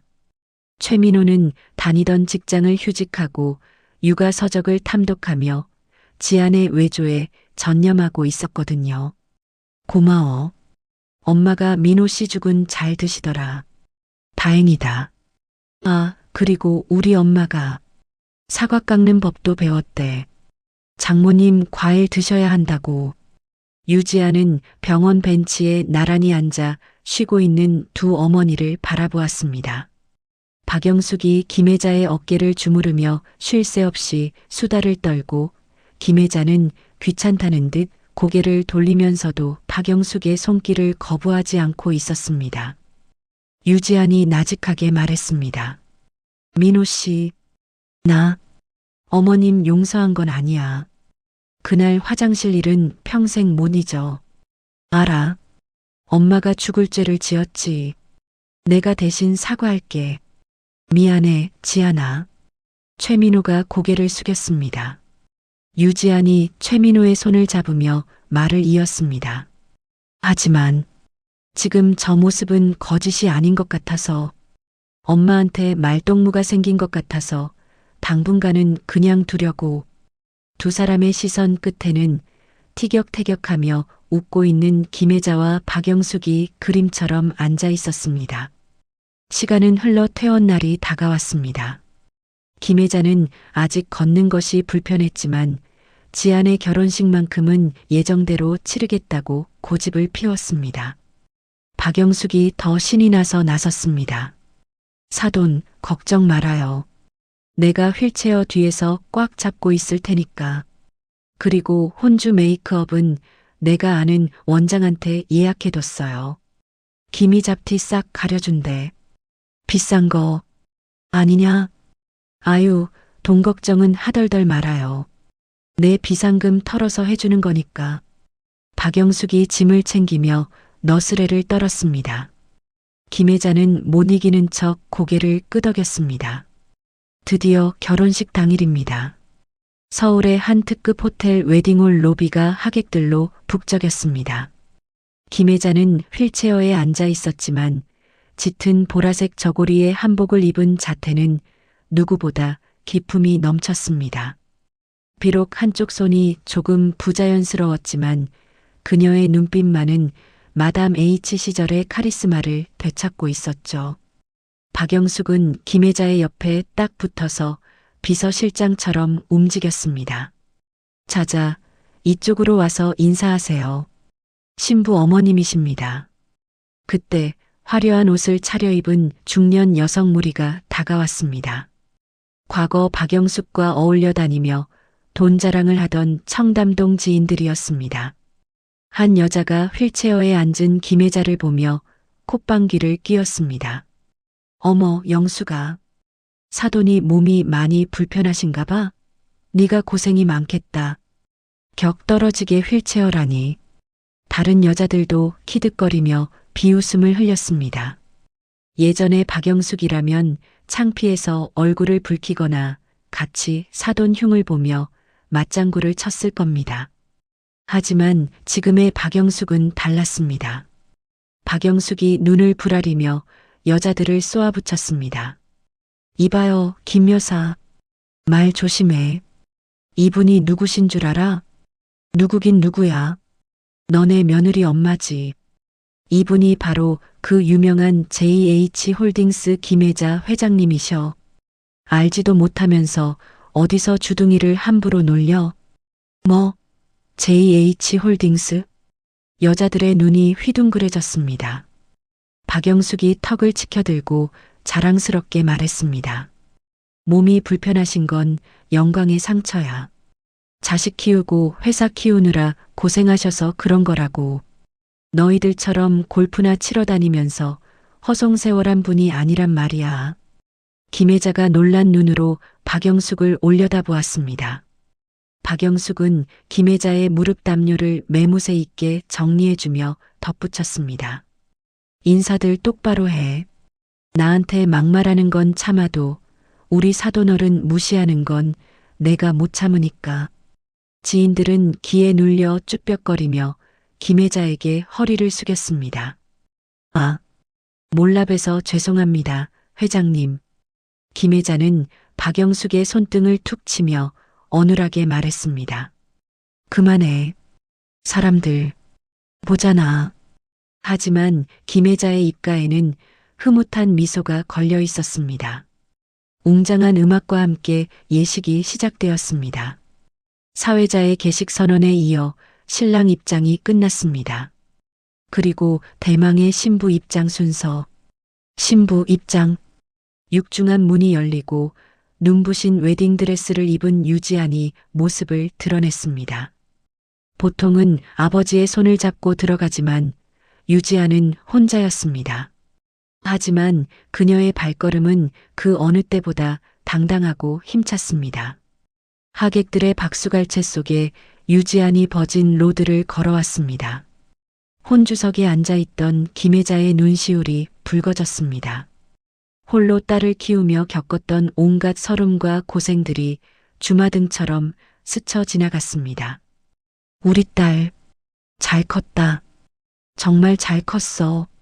유지안이 단상 앞에 도착해 부모님께 인사를 올리는 순서가 되었습니다.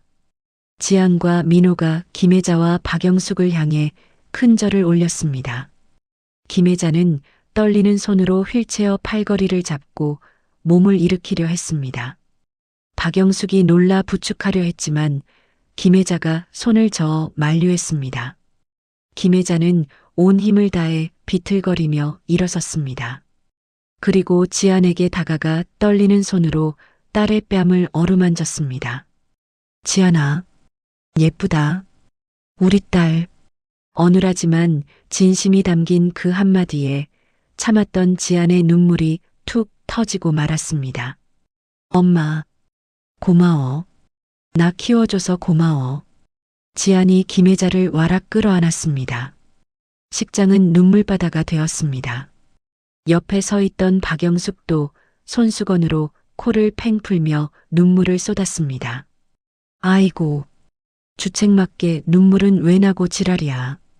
박영숙은 훌쩍거리는 최민호의 등짝을 때리며 말했습니다. 너 지안이 눈에서 눈물 나게 하면 그땐 엄마가 아니라 내가 너 가만 안 둔다. 알았어? 알았어, 엄마. 내가 잘할게. 모든 예식이 끝나고 패백실입니다. 가족들만 모인 오붓한 자리에서 김혜자가 박영숙을 조용히 불렀습니다. 사돈, 잠깐, 이리로.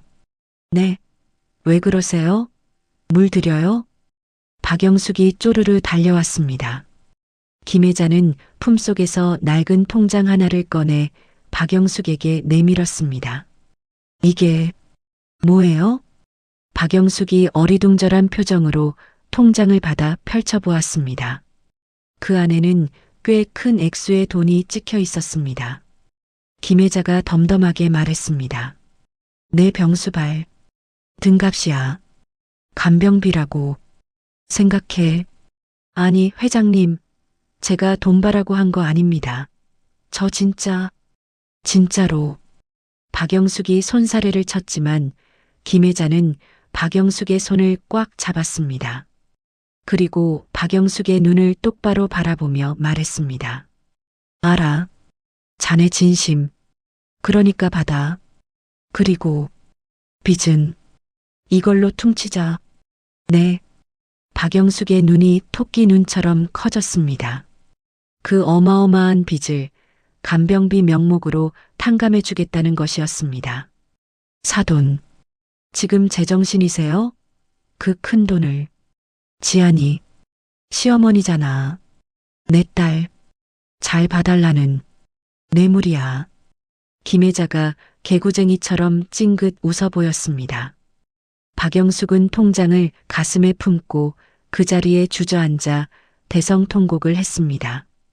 흐엉, 사돈, 내가 미쳤지. 내가 미친년이야. 천벌 받으려니 은혜도 모르고. 박영숙은 김혜자의 무릎에 얼굴을 묻고 엉엉 울었습니다. 돈 때문에 잃어버렸던 양심을 돈보다 더 큰 용서 앞에서 되찾은 것이었습니다. 잘못했어요. 정말 잘못했어요. 앞으로 내가 사돈발이 되어줄게. 평생 업고 다닐게. 김혜자는 아이처럼 우는 박영숙의 머리를 쓰다듬어 주었습니다. 그만 울어. 화장 다 지워진다. 촌스럽게. 유지안과 최민호가 그 모습을 바라보며 서로 마주보고 미소를 지었습니다. 창밖에는 맑은 하늘이 펼쳐져 있었고 두 어머니의 화해는 봄날의 햇살처럼 따뜻했습니다. 악연으로 시작된 인연이 비로소 진정한 가족이라는 이름으로 맺어지는 순간이었습니다. 1년이라는 시간이 흐른 뒤 경기도 양평의 한적한 전원주택입니다. 가을바람이 살랑거리며 마당에 널린 붉은 고추들을 간지럽히고 있군요. 따사로운 햇살 아래 몸빼 바지를 한껏 치켜입은 박영숙이 텃밭에 쭈그리고 앉아 배추벌레를 잡고 있었습니다. 박영숙이 허리를 두드리며 앓는 소리를 냈습니다.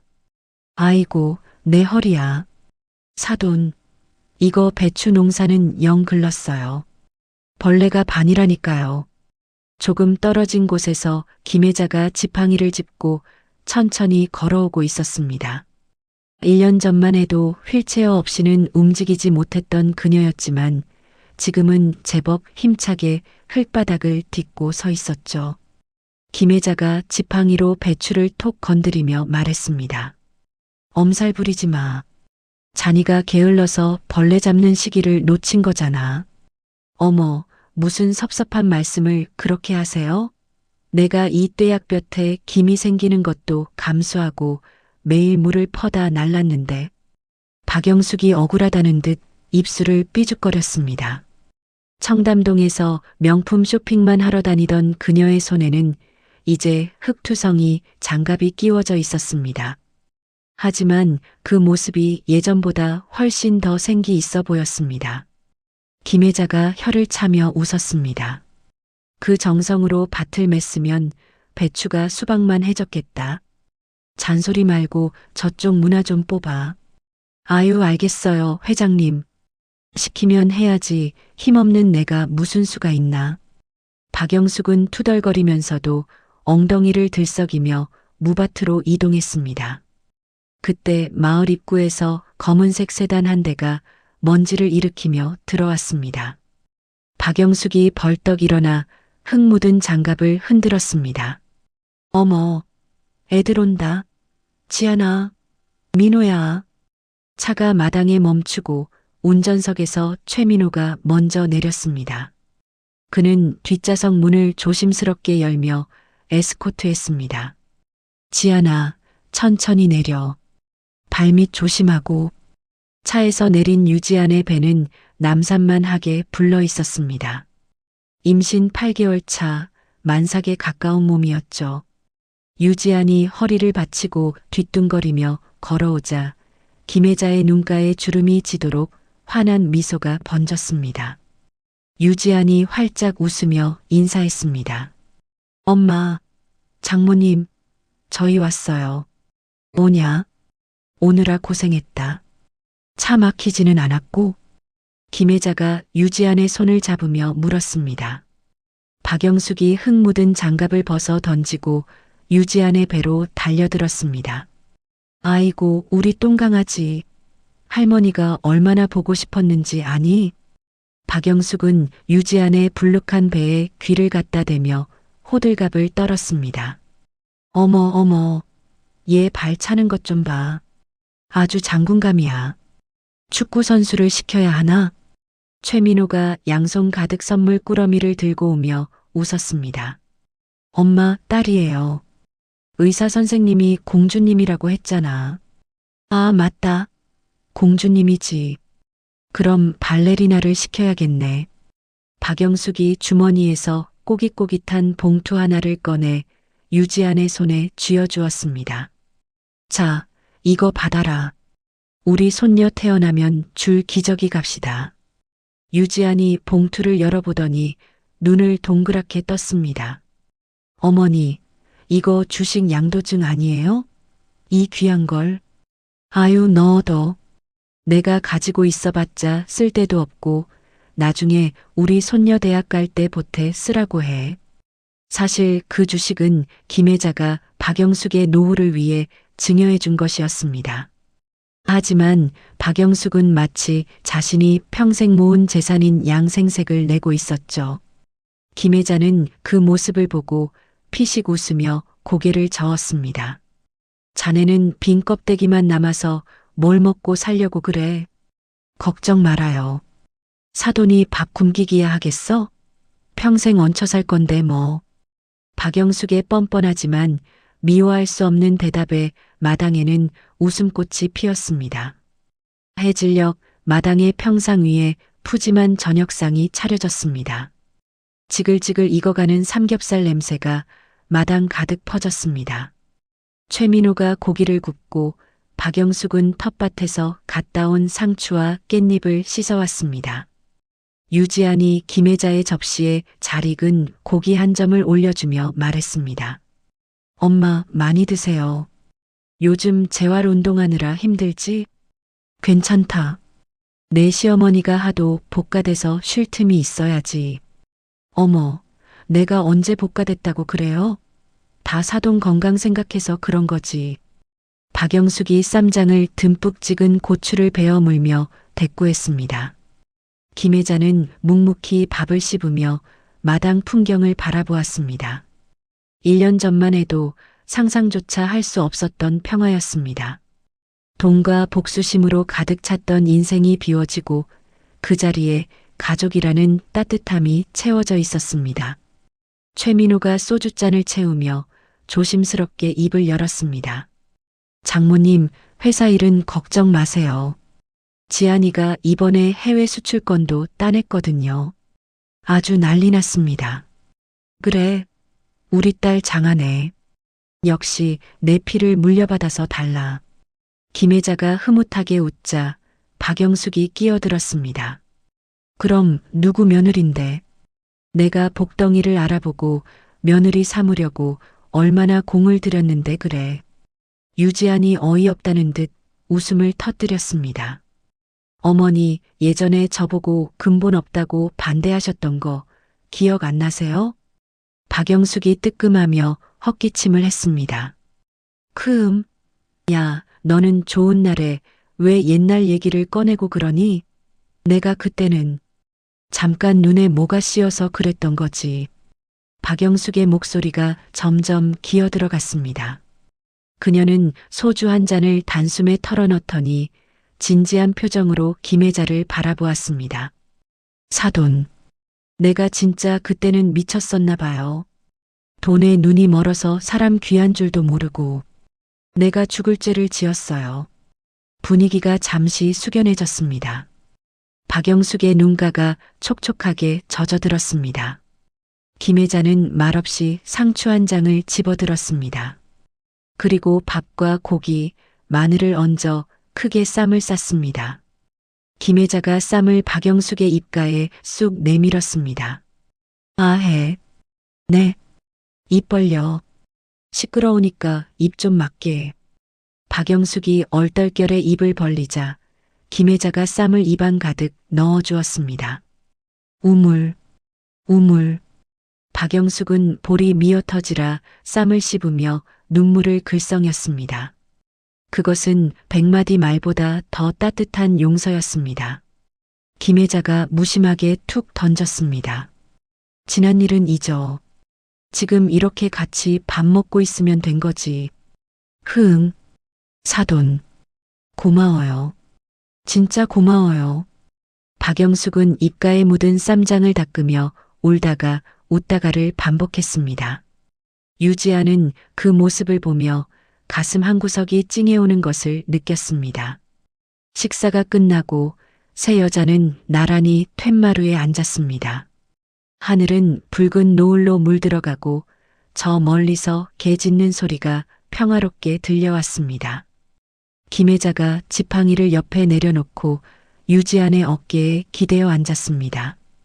유지안은 엄마의 거친 손을 자신의 손으로 감싸쥐었습니다. 따뜻하고 단단한 손이었습니다. 박영숙이 김혜자의 무릎에 담요를 덮어주며 중얼거렸습니다. 바람이 차네. 감기 들라. 김혜자가 나른한 목소리로 대답했습니다. 괜찮아. 잔이가 옆에 있어서 따뜻하네. 박영숙의 얼굴이 발그레해졌습니다. 유지아는 두 어머니의 모습을 번갈아 바라보았습니다. 한때는 서로를 죽일 듯이 미워했던 악연이었지만 이제는 누구보다 서로를 의지하는 친구가 되어 있었습니다. 유지안의 머릿속에 과거의 기억들이 스쳐 지나갔습니다. 상견례장에서 들었던 모욕적인 말들, 이혼녀지? 상간녀인가?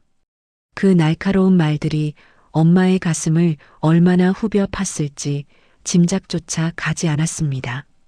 하지만 엄마는 그 상처를 도끼로 갚아주는 대신 더 큰 품으로 안아주었습니다. 편견이라는 칼날을 이해라는 방패로 막아내고 결국 그 칼을 쥔 사람마저 자신의 편으로 만들어버린 것입니다. 유지아는 엄마의 흰 머리카락을 넘겨주며 속으로 되뇌었습니다. 사람들은 엄마를 보고 이혼녀라고 혼자 애 키운 여자라고 손가락질했지. 하지만 그건 엄마를 모르는 사람들이나 하는 소리였습니다. 유지안에게 김혜자는 단순히 돈 많은 회장님도 억척스러운 엄마도 아니었습니다.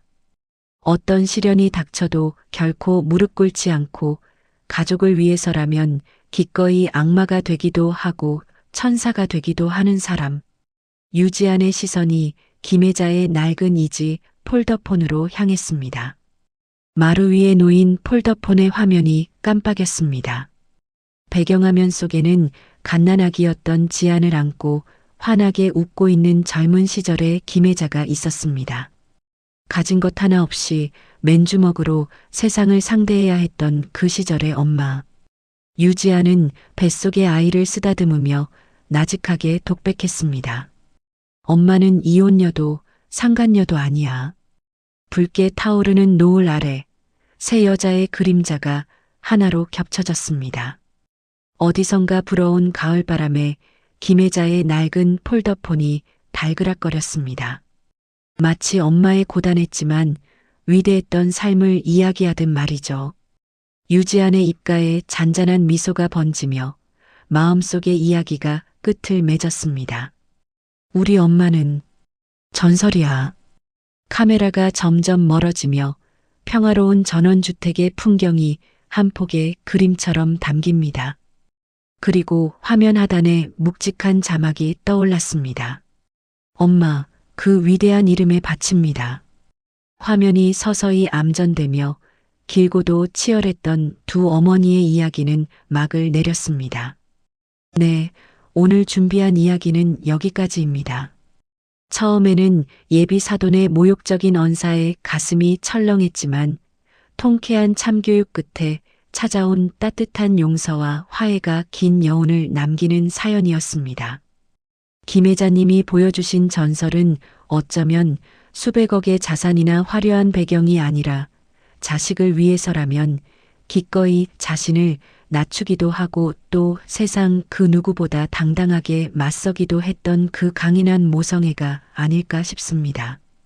또한 늦게나마 자신의 잘못을 뉘우치고 진심으로 다가간 박영숙님의 변화도 참 다행스러운 결말이었고요. 편견은 칼이 되지만 이해는 방패가 된다는 지한 씨의 마지막 독백처럼 우리네 삶도 서로의 부족함을 감싸 안을 때 비로소 진짜 가족으로 완성되는 것 같습니다. 오늘 이 사연이 여러분의 가슴에도 꽉 막힌 속을 뚫어주는 시원한 사이다 같은 통쾌함과 마음을 데워주는 따뜻한 위로가 되었기를 바랍니다. 이야기를 끝까지 들어주신 분이 계시다면 잘 들었다고 댓글 하나만 남겨주세요. 감사합니다.